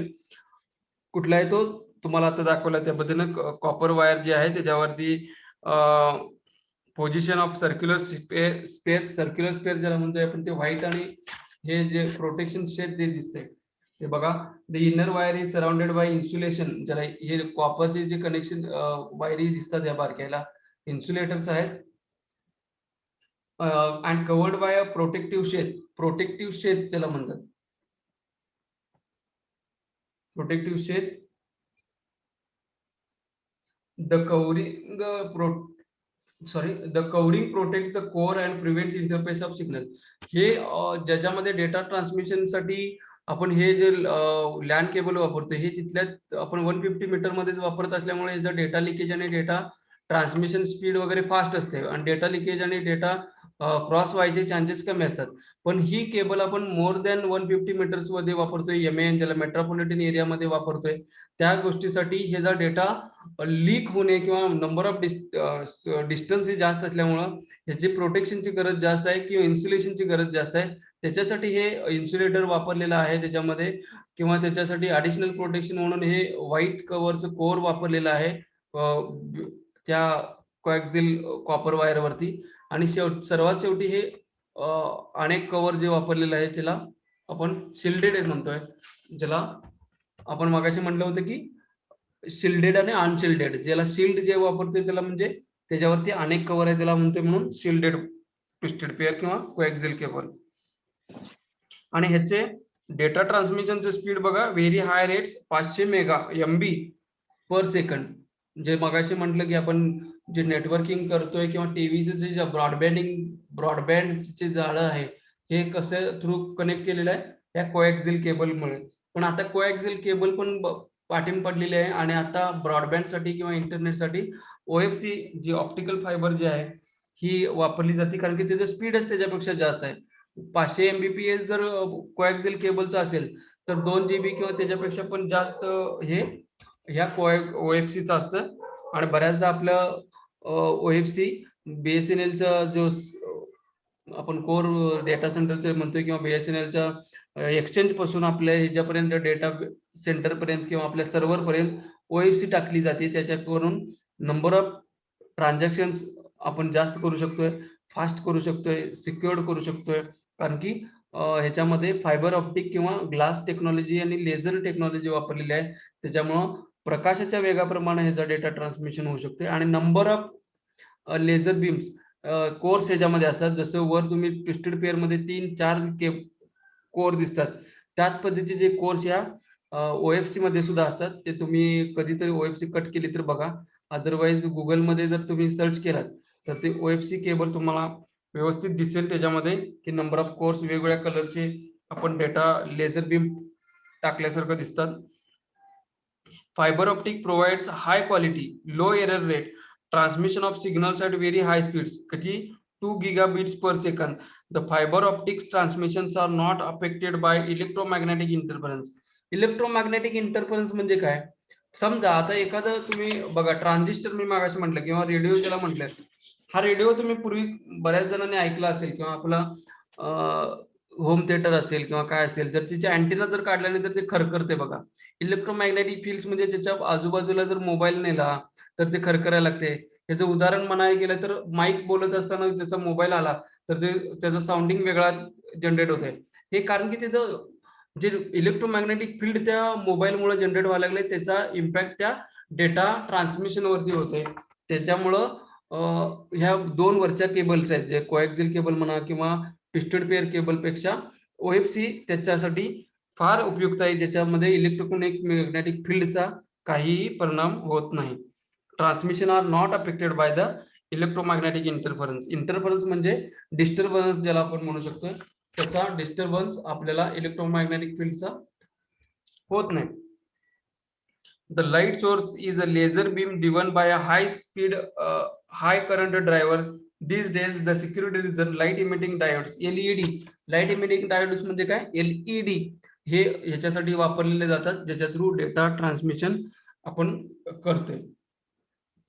त्याच्या पुढचा जो बनतोय ते microwave system. These uses very high frequency radio signals used in telephone systems and television transmission. The radio waves are modulated to carry information. Antennas are mounted on towers to send wave beams from one antenna to the another along the route. The received data is amplified and retransmitted. The microwave signals may be also passed on the communication satellites. Microwave systems म्हणजे कसं आहे की तुम्ही आता मी मगाशी म्हटलं की मी इथं बोलतोय आणि तुमच्यापर्यंत डेटा आहे, त्याच्यामध्ये बरेचसे टावर्स आहेत, बरेचसे ट्रान्समीटर्स आहेत, बरेचसे रिसिव्हर्स आहेत. हे कसं झालंय की मायक्रोवेव्ह सिस्टीम म्हणजे वायरलेस किंवा रेडिओ फ्रिक्वेन्सीचा वापर जे करून हे डेटा कम्युनिकेशन व्हायला लागले किंवा डेटा ट्रान्समिशन व्हायला लागले. मग वायरलेस कम्युनिकेशन करताना आपण म्हणतोय 98.3 किंवा 94.3 बँड. काय आहे बँड? हा हे एरियल स्पेस आहे. एरियल स्पेस म्हणजे काय होतंय की त्या स्पेस मधूनच तो 94.3 बँड वापरला जातोय आणि त्याचं कुठला रेडिओ मिरची आहे काय टोमॅटो मिरची आहे ते बघा, त्याचं कम्युनिकेशन किंवा ट्रान्सपोर्टेशन होत असते. आणि ह्याचं उत्तम उदाहरण बघायला गेलं तर तुम्हाला ए राजा माहिती असेल, ज्यानं स्पेक्ट्रम कोटाला खेळा, तर तो हा स्पेक्ट्रम म्हणजे तोच आहे. स्पेक्ट्रम म्हणजे काय, ज्या एरियल स्पेस विकत घेण्याचे आणि देण्याचे हक्क ज्याला म्हणतोय त्याला स्पेक्ट्रम जे तो त्यावेळेला काय होता की कुठला मिनिस्ट्री होता हे Amol information and broadcast minister होता तो. हा इन्फॉर्मेशन अँड ब्रॉडकास्ट मिनिस्ट्री होता आणि त्याच्या थ्रू त्यानं आंतरराष्ट्रीय दळणवळण मला वाटते त्याला टेलिकम्युनिकेशन मिनिस्ट्री होता, सॉरी बरोबर. त्याच्या थ्रू तो त्यानं स्कॅम केला आणि हे वरच्या आकाशातले जे स्पेस आहेत ते असं बिनबुडाची विकत गेला आणि ज्याच्या थ्रू ज्यांना जे राईट्स नव्हते, जसं तुम्ही टीव्ही सिग्नलचे पण राईट्स असतात, जसं रेडिओ सिग्नलचे असतात, त्याच पद्धतीचे राईट्स जसे 102.7 हे आपलं कोल्हापूर बँड आहे, 93.0 95.0 सिटी आहे. या अशा पद्धतीचे बँड्स एरियल स्पेस मध्ये अवेलेबल आहेत. त्याच बँड्स मधून त्या चॅनलचा डेटा ट्रान्समिट आणि रिसिव्ह होत असतोय. मग हा डेटा ट्रान्समिट एका सेकंदातून त्या सेकंदापर्यंत जायला मध्ये काही लागत नाही काय बाबा, आपण बोललेलं कुठं ना कुठं तरी जाऊन बंद होत असते. मी आता इथून बोलतोय म्हणजे ह्याची काहीतरी लिमिट आहे, 5 मीटर 10 मीटर 15 मीटर 20 मीटर. आपल्या त्याच्या 20 मीटरच्या पुढे कोणी जर राहिला असेल तर त्याला ऐकू जात नाही का, कारण की ती आवाजाची स्ट्रेंथच तेवढी नाही आहे की तिथपर्यंत पोहोचेल, डेटाची स्ट्रेंथच तेवढी नाही की त्या ह्याच्यापर्यंत पोहोचेल. म्हणून काय असतात ते रिले स्टेशन्स असतात. रिले स्टेशन्स म्हणजे काय की एक अँटेना परत जनरेट करतोय की तिथपर्यंत आलेला अँटेना रिसिव्ह करतोय. तुम्ही मगाशी जर ह्या स्क्रीन मध्ये बघा, ज्याचा बेस आपला आहे, हा सोर्स आहे आणि डेस्टिनेशन आहे, त्याच्यामध्ये एक ट्रान्समीटर आणि एक रिसिव्हर दिलेला आहे. ट्रान्समीटर काय करतोय की रिजनरेट करतोय, डेटा पाठवतोय. ट्रान्समिशन सिस्टीम मध्ये हे जे तुमचे अँटिनाज आहेत, रिपीटर्स आहेत, रिजनरेटर्स आहेत किंवा रिले सिस्टीम्स आहेत, हे काय करतात की आलेला डेटा किती किलोमीटर समजा आपल्याला हे कोल्हापूरहून मुंबईला जर द्यायचं असेल तर ठराविक अंतरानंतर बाबा मी पाठवलेला डेटा एक 5 किलोमीटर पर्यंत जातोय, तर 5 किलोमीटरच्या अंतरापर्यंत एक बेस स्टेशन डिफाईन केलं जाते, रिले स्टेशन डिफाईन केलं जाते किंवा अँटिना उभारला जातोय आणि त्या अँटिनाद्वारे परत रिसिव्ह केला जातोय आणि रिसिव्ह केल्यानंतर तो डेटा परत डेस्टिनेशन ॲड्रेससाठी पुढे पाठवला जातोय, त्याला रिपीटर्स म्हणतात आणि किंवा ब्रिजेस म्हणतात, गेटवेज म्हणतात. ब्रिज आणि रिपीटर्स हे तुम्ही कधीतरी रस्त्याकडेला जाताना केसरी केबल ज्याला OFC आहे आणि त्याच्यामध्ये जे काळा बॉक्स असतोय जसं कंटेनर ज्याला म्हणतात, इंजिनिअरिंगची पोरं जे कंटेनर घेऊन फिरत होते त्या टाईपचा काळा बॉक्स असते आणि त्याच्यातनं एक केबल आलेली असते आणि दुसरे केबल बाहेर गेलेले असते. त्याच्यामध्ये रिजनरेटर्स असतात. ते रिजनरेटर्स काय करतात की डेटा आलेला वीक सिग्नल झालेला असतो तो परत रिजनरेट करतात हाय त्या स्पीडला आणि पुढे 5 किलोमीटर पर्यंत पाठवतात. हे असं करत करत करत हे डेटा तुमच्यापर्यंत पोहोचत असतोय. कारण की मी ज्या स्पीडनं बोलतोय, ज्या लेवलनं बोलतोय, ज्या स्ट्रेंथनं बोलतोय त्याच स्ट्रेंथनं तुमच्यापर्यंत पोहोचत असतोय. याचं कारण आहे की मी इथं बसलोय आणि कुठल्याही मीडियामधून कुठल्या पद्धतीनं चाललाय डेटा. माझा वायफाय आहे, मग वायफाय मधनं ते बी चॅनलला जाईल, बी चॅनलच्या स्टेशन पासून तुमच्या वेगवेगळ्या ह्याच्यापर्यंत जाईल. हे असं मग वायरलेस टेक्नॉलॉजी असेल, कुठली वायर्ड असेल, number of transaction, number of ways आहेत. सॉरी ट्रान्झॅक्शन म्हणजे नंबर ऑफ वेज न हा डेटा तुमच्यापर्यंत यायला लागलाय. कारण की का की मध्ये सिग्नल रिपीटर्स आहेत. कोण इस्लामपूरमध्ये बसून ऐकायला लागलाय, कोण कोल्हापूरच्या कुठल्या भागातून ऐकायलाय, कोण खेड्यातून बसून ऐकायला लागलाय, पण माझा आवाज त्या प्रत्येकापर्यंत पोहोचतोय. मी सेंडर आहे आणि तुम्ही रिसिव्हर आहात. पण मध्ये जे काय चाललेलं आहे की ट्रान्समिशन कॉम्पोनंट्स आहेत, ते कॉम्पोनंट्स हे मोठा प्ले रोल करतात की ज्याच्या थ्रू तुमच्यापर्यंत डेटा. आता इथे जर बघायला गेलं तर आहे बघा, सोर्स सेंडर ज्याला पीसी किंवा कम्युनिकेशन सॉफ्टवेअर म्हणतोय. त्याच्यानंतर मॉडेम आपण बघितलं, मॉड्युलेट्स आणि डिमॉड्युलेट्स करण्यासाठी. त्याच्यानंतर मीडियम म्हणजे आपण जे ट्विस्टेड पेअर केबल्स बघितल्या किंवा वायफाय बघितले किंवा कोएक्सियल केबल बघितली, OFC बघितली किंवा मायक्रोवेव्ह किंवा सॅटेलाइट ज्याला म्हणू आपण, ते सगळं जे पार्ट आहे तो किंवा फोन लाईन जाईल ज्याला म्हणतात लीज लाईन, तो हा सगळा मीडियम मध्ये होतोय. आणि त्याच्यानंतर परत सेंडर रिसिव्हर साईडला म्हणजे तुमच्या एंडला डिमॉड्युलेट केला जातोय आणि परत तुम्हाला तो डेटा ऐकवला जातोय किंवा हे केला जातोय. अशा पद्धतीने हे ट्रान्समिशन मीडियम आहे. त्याच्यानंतर कम्युनिकेशन सॅटेलाइट जो एक पार्ट आहे, कम्युनिकेशन सॅटेलाइट. हॅलो हा सर, एक असं शंका होती. सीबीएस एन्व्हायरमेंटला जे आता आपलं म्हणजे चालू आहे कोर बँकिंग सोल्युशन, याला कोणती टेस्ट केबल्स यूज करतात काय काय काय आत्ताच्या याला सीबीएस एन्व्हायरमेंटला? नाही सर, कसं आहे सीबीएस एन्व्हायरमेंटला आता आला लक्ष, प्रश्न आला तुमच्या लक्षात. सीबीएस एन्व्हायरमेंटला मी आता जसं सांगितलं त्याच्या पद्धतीनं लॅन वॅन आणि भरपूर गोष्टी ज्याच्यामध्ये इंटरनेट वगैरे वापरलं जाते, त्या तुमचं लोकल जे नेटवर्क आहे, तुमची ब्रँच आहे तिथं हे या पद्धतीचं हे जे वरचं जे आहे ही केबल आहे, ही केबल वापरली जाते आणि मॉडेम्स वापरले जातात, स्विचेस वापरले जातात. ठीक आहे. म्हणजे ट्विस्टेड पेअर केबल वापरतात का? नाही, हे तुमच्या ब्रँच मध्ये, ब्रँचच्या पुढे गेलं लीज लाईन ज्याला म्हणतोय किंवा OFC ज्याला म्हणतोय, ब्रांच पासून तुमच्या डेटा सेंटरला जायला ही केबल वापरली जाते. कुठपर्यंत? BSNLच्या किंवा तुमच्या जो कोण सर्व्हिस प्रोव्हायडर आहे त्यांच्या एक्सचेंज पर्यंत. तिथून पुढं सॅटेलाइट वापरला जाईल किंवा मायक्रोवेव्ह वापरला जाईल किंवा MPLS ज्याला म्हणतोय मायक्रोवेव्ह ट्रान्समिशन किंवा रेडिओ ट्रान्समिशन वापरलं जाईल. कारण की पुण्यापर्यंत जायचं असेल तुमचं डेटा सेंटर तर वेगवेगळ्या पद्धतीचे डेटा केबल्स वापरली जातात किंवा एक्सचेंज टू एक्सचेंज वापर, पीअर टू पीअर ज्याला म्हणतात. म्हणजे BSNLच्या कोल्हापूर सेंटर पासून BSNLच्या पुणे सेंटर पर्यंत जे त्यांचं नेटवर्क वापरलेलं आहे ते वेगवेगळ्या पद्धतीचे नेटवर्क्स वापरले असतात. कोणी VSAT वापरतोय, कोणी मायक्रोवेव्ह वापरतोय, कोणी रेडिओ ट्रान्समिशन वापरतोय. इच अँड एव्हरीथिंग आपल्याला ते आपण कुठपर्यंत वापरतोय की ही आपल्या संबंधित ही आहे जी आपण ब्रँच मध्ये वापरतोय. दुसरी आहे ही आहे जी डेटा सेंटर थ्रू आलेली असते आपल्या ह्याच्यापर्यंत OFC. ठीक आहे, किंवा लीज लाईन ज्याला म्हणतोय. त्या दोन केबल्स आहेत ते आपण तिथे वापरतोय. आणि ह्याच्यात पार्ट पुढचा असेल तो मॉडेम्स आहेत. जे BSNLचे तुमची इंटरनेटचे मॉडेम तुम्ही बघितला असाल, डिलिंकचा किंवा जो मॉडेम असतो ज्याच्या थ्रू नेटवर्क राऊट केलं असते तो मॉडेम डिजिटल आणि अनालॉग कन्व्हर्जन करतोय. त्यामुळं तो मॉडेम एक त्याच्यामध्ये प्ले रोल करतोय. इथं बघायला गेलं तर इथं माऊस हे बघा, इथं जर बघायला गेलं तर सोर्स म्हणजे तुम्ही आहे, तुमचं कॉम्प्युटर आहे आणि ट्रान्समिशन ही ब्रांच असेल तर ब्रांच मध्ये नेटवर्क डिझाईन केलेलं असेल तर ते लॅन कनेक्ट होईल. इथून मॉडेम पर्यंत ही कॅट 5 किंवा जी ट्विस्टेड पेअर आहे ती इथं ट्विस्टेड पेअर असेल. तिथून पुढे इंटरनेटमध्ये वायरलेस टेक्नॉलॉजी असेल, वायफाय असेल, लीज लाईन असेल, कुठल्याही पद्धतीचं टेलिफोन नेटवर्क असेल, त्या टेलिफोन नेटवर्कचा वापर करून दुसऱ्या मॉडेम पर्यंत म्हणजे दुसऱ्या बिल्डिंग पर्यंत किंवा दुसऱ्या कॉम्प्युटर पर्यंत हे किंवा डेटा सेंटर पर्यंत जायला हे इंटरनेट किंवा लीज लाईन किंवा OFC वापरली जाते. ठीक आहे. Okay okay thank you.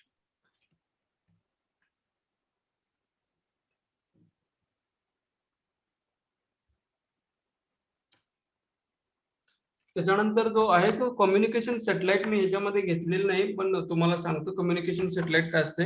Communication satellite मध्ये ज्याच्यामध्ये एक अर्थ स्टेशन असते, कारण की हा कम्युनिकेशन सॅटेलाइट आपण पुढच्या चॅप्टर मध्ये मागच्या चॅप्टर मध्ये बघितलेला आहे. अर्थ स्टेशन आणि VSAT very small operator terminal म्हणून जे आपण बघितलं होतं. ठीक आहे.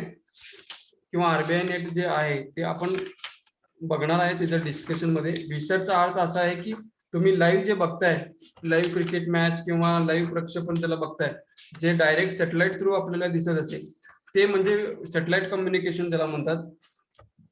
त्याच्यामध्ये बेस छत्री टाईप जे एक अँटेना असतो त्याला बेस स्टेशन किंवा अर्थ स्टेशन म्हणतात. आणि वर जो सॅटेलाइट आहे तो प्रक्षेपक ज्याला म्हणतोय कम्युनिकेशन सॅटेलाइट, तो तिथून डेटा ट्रान्समिट करतोय आणि आपल्या रिसिव्हर साईडला म्हणजे अर्थ स्टेशनला डेटा रिसिव्ह होतोय. याचं कम्युनिकेशन बघायला गेलं तर सगळ्यात जास्त जॉग्राफिकल एरिया कव्हर होतोय, कारण की पृथ्वीपासून सॅटेलाइट कितीतरी किलोमीटर्स लांबवर असल्यामुळं पृथ्वीचा अर्धा जरी भाग जरी कव्हर झाला तरी एकाच वेळी पृथ्वीच्या अर्ध्या भागाला आपण डेटा ट्रान्समिट करू शकतोय. एवढी कॅपॅसिटी ह्याच्यात असते. आणि स्पीड जर बघायला गेला तर जसं OFC चे 2 Gbps म्हटलं तर ह्याच्यापेक्षा कितीतरी पटीनं जास्त स्पीड 100 Gbps पेक्षा पण जास्त स्पीड या सॅटेलाइट कम्युनिकेशन मध्ये असते. त्यामुळे तुम्ही स्ट्रीमिंग म्हणा किंवा डेटा बफरिंग म्हणा, हे ज्यावेळेला लाईव्ह प्रक्षेपण असते त्यावेळेला अशा गोष्टी होत नाहीत. विदिन अ सेकंड तुमच्यापर्यंत जिथं बॉल टाकला की तुम्हाला इथं लगेच टीव्हीला दिसत असते. बरोबर, ते काम असते ते व्हिडिओ सॅटेलाइटचं आणि कम्युनिकेशन सॅटेलाइटचं. आणि हे सॅटेलाइट्स काय असतात, याच्यात 2 पार्ट आहेत. एक अर्थ स्टेशन ज्याच्यामध्ये छत्री आहे आपल्याकडं आणि जो सॅटेलाइट आहे तो आकाशामध्ये किंवा स्पेसमध्ये आहे. The communication satellites are now becoming a very popular data communication between computers. The speed of the satellite in orbit equal to the speed of rotation of the Earth, and thus the satellite is stationary relative to the Earth. The satellite is fitted with the transmitters and receiving antennas called transponders. It is used to link 2 or more microwave transmitters, receivers on Earth, known as Earth stations. The main advantages of the satellite is that it is a single microwave relay station which can send signals to wide geographic area. मी आताच तुम्हाला सांगितलं की wide area का की more than 1/3 पृथ्वी आपण cover करू शकतोय किंवा 1/2 ऑफ द पृथ्वी आपण कव्हर करू शकतोय. The main advantages of satellite is that a single microwave relay station which can send signals to a wide geographical area. Applications such as electronic mail, distributed processing, internet are ideally implemented with the use of satellite communication media. Moreover, the broadcast is independent of the distance between the Earth stations. The network, the satellite mediums are the fastest and have no limitations of distance. In India, government agencies like NIC network, National Information Centers ज्याला NIC म्हणतात, some private operators are offering the satellite based communication services. Satellite based communication services जरी offer करत असतील तर त्याचा सेटअपचा जो cost आहे त्या कॉस्ट जर बघायला गेली तर ती कॉस्ट ह्या 2 ज्या केबल्स आहेत, टेरेस्ट्रियल केबल ज्याला म्हणतोय आपण म्हटलं, ट्विस्टेड पेअर आहे, कोएक्सियल केबल आहे किंवा OFC केबल आहे, ह्याच्यापेक्षा त्याचा कॉस्टिंग आहे ते जास्त आहे. ह्याला टेरेस्ट्रियल का म्हणायचं आलं का लक्षात, कारण की ह्या जमिनीवरती किंवा जमिनीच्या पृष्ठभागावरती ह्या केबल्स आपण माउंट करू शकतोय म्हणून ह्या टेरेस्ट्रियल केबल्स आहेत. अनटेरेस्ट्रियल केबल्स किंवा ज्या मायक्रोवेव्हज आहेत किंवा टेरेस्ट्रियल मीडियम ज्याला म्हणतोय केबल्स, आणि जे रेडिओ ट्रान्समिशन आहे, मायक्रो ट्रान्समिशन आहे किंवा सॅटेलाइट कम्युनिकेशन आहे, त्याच्यामध्ये केबल हा प्रकारच नाही, त्यामुळे त्या वायरलेस आहे. ठीक आहे. त्याच्यानंतरचा जो पार्ट आहे पेज नंबर 487 वरती ट्रान्समिशन प्रोसेसर्स असं लिहिलेलं आहे. ट्रान्समिशन प्रोसेसर्स हा स्विच जो पहिला महत्वाचा भाग आहे. बऱ्याचदा प्रश्न याच्यावरती विचारलेला आहे, बऱ्याचदा म्हणजे मोर दॅन म्हणजे प्रत्येक एक्झामला असेलच असं मला वाटते, कारण की मेसेज स्विचेस वरती पहिली जी लाईन आहे, it used for storing and forwarding the data, हे 100% विचारलं आहे. मेसेज स्विचेस कॅन डू, मग कोणी फक्त स्विचेसला आपल्याला माहिती आहे राऊट करणे, पण हे काय करते स्टोर अँड फॉरवर्ड. काय करते मेसेज स्विचेस, काय करतोय स्टोरिंग अँड फॉरवर्डिंग. ते एक्झाम मध्ये त्याच्यामध्ये मी दाखवते बघा. ट्रान्समिशन प्रोसेसेस म्हणजे काय आहे की जसं आपण केबल बघितल्या, जसं आपण नेटवर्क बघितले, मग त्याच्यामध्ये ट्विस्टेड केबल, टेरेस्ट्रियल केबल बघितल्या, वायरलेस केबल, मायक्रोवेव्ह बघितले किंवा सॅटेलाइट कम्युनिकेशन्स बघितल्या. त्याच्यात पुढचं जो पार्ट आहे की हे प्रोसेस कसं करायचं. प्रोसेस कसं करायचं म्हणजे की मेसेज कसा ट्रान्समिट करायचा आहे एका कम्युनिकेशन करण्यासाठी दुसऱ्या कॉम्प्युटर पण कसं होतंय की हे स्विचेस आहेत. स्विच तुम्हाला माहिती असेल, बटन काय काम करते, एक तर ऑन किंवा ऑफ, जे तुमचं लाईटचं बटन करते. पण आपले स्विचेस कसले आहेत, हे स्विच म्हणजे एकाच बटनाकडून दुसरीकडे, म्हणजे ऑन स्टेटकडून ऑफ स्टेटकडे किंवा एकीकडून दुसरीकडे, किंवा ज्याला आपण एक्सचेंज म्हणतोय, एक्सचेंज ऑफ राऊट्स. एक्सचेंज ऑफ राऊट्स म्हणजे कसं ह्या ट्रॅकवरून दुसऱ्या ट्रॅकवरती रेल्वेचं जसं केलं जाते त्या पद्धतीला स्विचेस म्हणतात. मग स्विच काय करतोय की डेटा जो एका कॉम्प्युटर कडून आलेला आहे, आता हे बघा M1 कडून डेटा इथं देतं बघताय, एक हा M1 म्हणजे मशीन 1 आहे. हे मशीन 1 इथून ट्रान्समिटेड डेटा इथं ह्या मशीनला करायला लागले. मग हे डायरेक्ट कम्युनिकेशन केलं असतं तर काय झालं असतं की कारण की M2 पण डेटा सेंड करायला लागलाय, खूप कोलिजन झालं असतं. म्हणजे इकडून हे करायला लागलंय आणि हा कुठून दुसरा करायला लागलाय, इथून इकडं हा करायला लागलाय. मग हे ह्या ठिकाणी क्रॉस कनेक्शन झालं असतं, डेटा कोलाइड झाला असेल, डेटा लॉस होण्याचे चान्सेस जास्त होते. मग मेसेज स्विचेस काय करतोय की हे त्याची ताकद हे आहे की ते स्विच करतोय डेटा, की राऊट करतोय नेटवर्क मध्ये. हे प्रोग्रामॅटिकली लिहिलेलं असते त्या स्विच मध्ये. मग त्यानं शॉर्टेज डिस्टन्स हे अल्गोरिथम लिहिलेले आहेत. त्यानं काय केलं की इकडून डेटा आपला इथं पाठवलेला आहे, इथून इथपर्यंत येऊन पुढे गेलेला डेटा आहे, त्यामुळे ह्याचा इथून ह्या लेवल पर्यंत यायला डेटा पास झालेला आहे.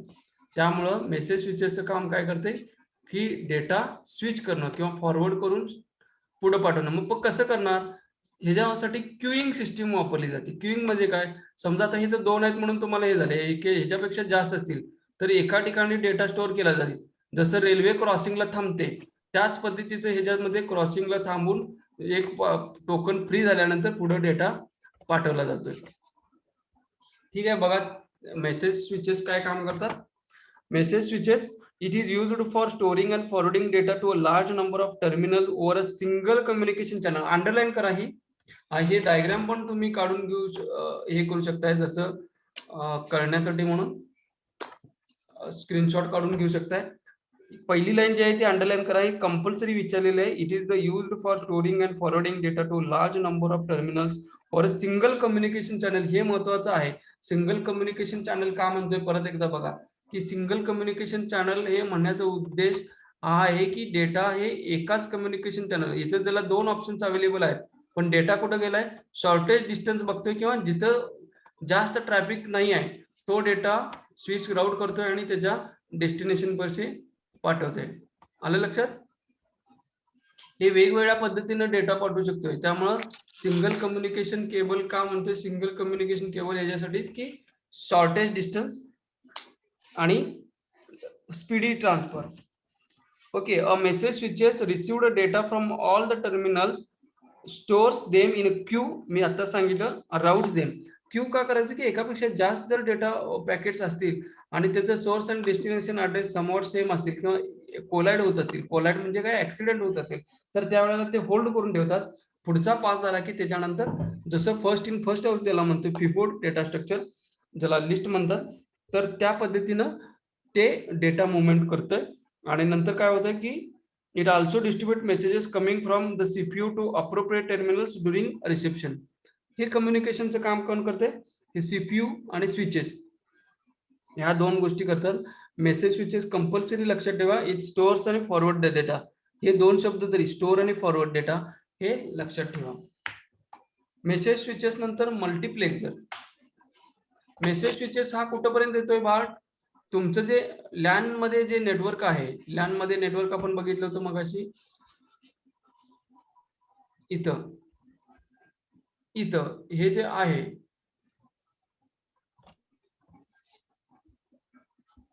हे तुमचं लोकल एरिया नेटवर्क आहे. या लोकल एरिया नेटवर्क मध्ये स्विच तुम्ही 8 पोर्ट स्विच वगैरे बघितलं असेल, असे असतात आणि छोटे छोटे पोर्ट असतात त्याच्यात, डिलिंगचा पोर्ट वगैरे असं, बट पाठीमागच्या केबल जोडायला असतात.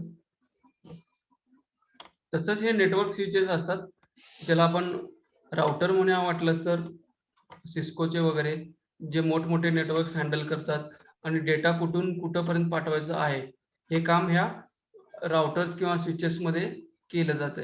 ह्या अशा पद्धतीचे स्विच असते, याच्यामधनं ही केबल असते, ही केबल जोडली जाते पाठीमागच्या साईडला. आणि ह्या पद्धतीचे जे स्विचेस आहेत ते तुम्ही जर केलात ब्रांच मध्ये तर तुम्हाला त्या ज्या सगळ्या केबल एका ठिकाणी आलेल्या आहेत, किंवा तुमचं जे कॅबिनेट केलेलं असेल कुठल्या तरी एका कोपऱ्यात किंवा ह्याच्यामध्ये, तर तिथं तुम्हाला या केबल सगळ्या एकत्रित आलेल्या दिसतील. ज्या कॅट 5 किंवा कॅट 6 केबल असतील, जनरली आता कॅट 6 केबल असतील, त्या कॅट 6 केबल आणि स्विचेसला जोडलेल्या असतात. मग हे स्विचेस डेटा काय करतोय? एकाच वेळी तुम्ही 10 लोक काम करत असताय. 10 लोक काम करत असताना कुणाचा डेटा मिस झालाय काय? नाही. कंपल्सरी डेटा प्रत्येकाचा डेटाबेस मध्ये ऑटोमॅटिकली स्टोअर होते. मग ते काय कुठंतरी कोलिजन होत असते, पण त्यावेळेला काय करतोय? डेटा क्यू मध्ये स्टोअर होतोय. आणि ज्यावेळेला फ्री होतोय, टोकन ज्याला आपण रस्ता म्हणतोय किंवा ट्रान्समिशन मीडियम म्हणतोय, ते फ्री होतोय, त्यावेळेला हा डेटा पास केला जातोय. हे काम कोण करते? Message switches. त्याच्या पुढचा पार्ट जो आता अनेक लागतोय त्याला काय म्हणतात? हे बघा, हेच उदाहरण आहे. याच्यात शॉर्टेज डिस्टन्स एक्झाम सेंडर आणि रिसिव्हर जे आहे, मेसेज 1 मेसेज 2 जो रिसिव्हर सेंडरला पाठवायला लागलाय. हे ब्लॅक लाईन जे आहे ते मेसेज सेंडर 1 चे आहेत आणि रिसिव्हरचे आहे ते येलो लाईन आहे. ठीक आहे. Same share and forward the switch. Multiplexer page number 487 मधला दुसरा पॉइंट आहे multiplexer. It is a device that enables more than one signals to be sent simultaneously over one physical channel. Underline करा. Output बघा, output input input input output input 0 to input n. हे multiplexer काय? 4x1 multiplexer म्हणजे काय? 4 input आहेत त्याने single continuous path किंवा single continuous channel ह्याच्यावरती वन फिजिकल चॅनल ज्याला आउटपुट म्हणतोय. मल्टीप्लेक्सर हे काम काय करते? एकापेक्षा जास्त इनपुट घेऊन सिंगल आउटपुट मध्ये ट्रान्सफर करे. मग हे कुठे करतंय? मल्टीप्लेक्सर कुठे काम करतात? मल्टीप्लेक्सर हे ब्रॉडबँड किंवा ब्रॉडकास्टिंग जिथे काम आहे, जसं टीव्ही वरून किंवा वेगवेगळ्या सिग्नल्स कडून इनपुट येत असतात आणि तुम्हाला केबल पर्यंत आणताना एकाच ठिकाणी केबल आणून जोडले जाते नंबर ऑफ सिग्नल्स राऊट करण्याचं काम, त्यावेळेला मल्टीप्लेक्सर वापर केला जातोय. मग त्याच्यामध्ये काय आहे की नंबर ऑफ इनपुट कनेक्शन मोर आहेत आणि आउटपुट काय? सिंगल कंटिन्युअस आहे. ठीक आहे. For a single physical channel, one physical channel, it combines input from 2 or more terminals, computers, ports or other multiplexers and transmits the combined data stream over a single high-speed channel. At the receiving end, the high-speed channel is demultiplexed either by another multiplexer or by the software. म्हणजे multiplication ज्या म्हणतोय multiply ज्याला म्हणतोय की 4x1 हे चारीचं गुणाकार करून एकातनं पाठवलंय, त्याला म्हणून त्याला मल्टीप्लेक्सर म्हणतात. पण रिसिव्हर साईडला काय असेल? जे उलट असेल, डीमल्टिप्लेक्स. कसं असेल? सिंगल केबल असेल आणि त्याचे 4 आउटपुट असतील. अशा पद्धतीचे हे मल्टीप्लेक्सरचं काम करते. त्याच्यानंतर पुढचा आहे तो front end processor. Front end processor हे काम आहे की सॉफ्टवेअर जे आहे त्याच्यासाठी वेगळं डेडिकेटेड सॉफ्टवेअर बनवलं जाते, त्याच्यात कॉम्प्युटर्स आहेत. आणि ह्याला जर तुम्ही सांगायचं झालं तर ते राउटर वगैरे जे असतात तुम्हाला माहिती असतील, कोर राउटर वगैरे असतील, तर त्या राउटरचं सॉफ्टवेअर ज्याला नेटवर्किंग सॉफ्टवेअर म्हणतात ते सॉफ्टवेअर वेगवेगळं असते. आणि त्याच्यासाठी जसं फ्रंट एंड प्रोसेसर ज्याला आपण म्हणतो की ऍप्लिकेशन आहे, तर त्याच्या ऍप्लिकेशन मध्ये तुम्हाला लॉग इन वगैरे युजर आयडी पासवर्ड टाकून त्याचे तुम्हाला राऊट म्हणजे लॉग बघता येतात, ट्रेसड करता येतात, कुठून कुठं नेटवर्क मध्ये डेटा चाललंय हे सगळं बघता येते. हे फिजिकली शक्य आहे म्हणजे आपल्या डोळ्यानं, पण ते स्विचेस मध्ये आणि मल्टिप्लेक्सर मध्ये तुम्हाला काय दिसणार नाही की कुठून कुठं नेटवर्क चाललंय. पण या राउटरच्या सॉफ्टवेअर मध्ये जे याला सॉफ्टवेअर थ्रू काम हँडल केलं जातं, तर त्या गोष्टीला फ्रंट एंड प्रोसेसर म्हणतात. कारण की ज्याच्यामध्ये एक सीपीयू आहे जो हे सीपीयू काम करतोय की नेटवर्क राऊट करण्याचं काम हा सीपीयू करत असतोय. बघा काय म्हणलेलं आहे, it is a dedicated communication systems that intercept and handle communication activities for the host computer. It is use to offload communication task from host computer, thus freeing to the devote its CPU to processing application program. जसं मगाशी आपण बघितलं त्याच्यामध्ये की कुठला shortage distance आहे हे search करण्याचं काम या स्विचेस मध्ये करते. आणि जेव्हा शॉर्टेज डिस्टन्स अवेलेबल होईल त्यावेळेला तो डेटा ट्रान्समिट करते. सेम कॉन्सेप्ट मध्ये मल्टिप्लेक्सर मध्ये काय करते की 4 इनपुट, नंबर ऑफ 4 नाही, number of inputs will be converted to the single output, याला मल्टिप्लेक्सर म्हणतात. आणि फ्रंट एंड प्रोसेसर काय, हे कसं राऊट करायचं आणि कुठला टाइम फ्री आहे, कुठली लाईन फ्री आहे, कुठल्या लाईन वरती आपण डेटा पाठवू शकतो हे मॅनेज करण्यासाठी कम्युनिकेशन सिस्टीम ज्याला सॉफ्टवेअर म्हणतोय ते डिफाईन केलेलं आहे किंवा डेडिकेटेड सीपीयू त्याच्यासाठी ठेवलेला आहे. तो सीपीयू म्हणजे फ्रंट एंड प्रोसेसर आहे. हे इथपर्यंत आज बास करूया, कारण की पुढचं जे आहे परत multiplex, modes of transmission, simplex, duplex आणि फुल डुप्लेक्स ह्या ज्या गोष्टी आहेत, ठीक आहे, हा एकच आहे. पुन्हा हा मी उद्या सांगतो, कारण की हे परत मला भरपूर सांगायचं आहे याच्यावरती. तर आतापर्यंत जे आहे ते फक्त उद्या वाचा. मी उद्या 2 गोष्टी तुम्हाला विचारणार, कारण की फक्त एकच पेज आपण कव्हर केलेलं आहे आज, 486 आणि 487 अर्धवटच झालेलं आहे. ते उद्या आपण कंटिन्यू करू, ठीक आहे. याच्यामध्ये काही शंका असतील तर तुम्ही उद्या तयार ठेवा, आपण उद्या त्या शंका डिस्कस करू.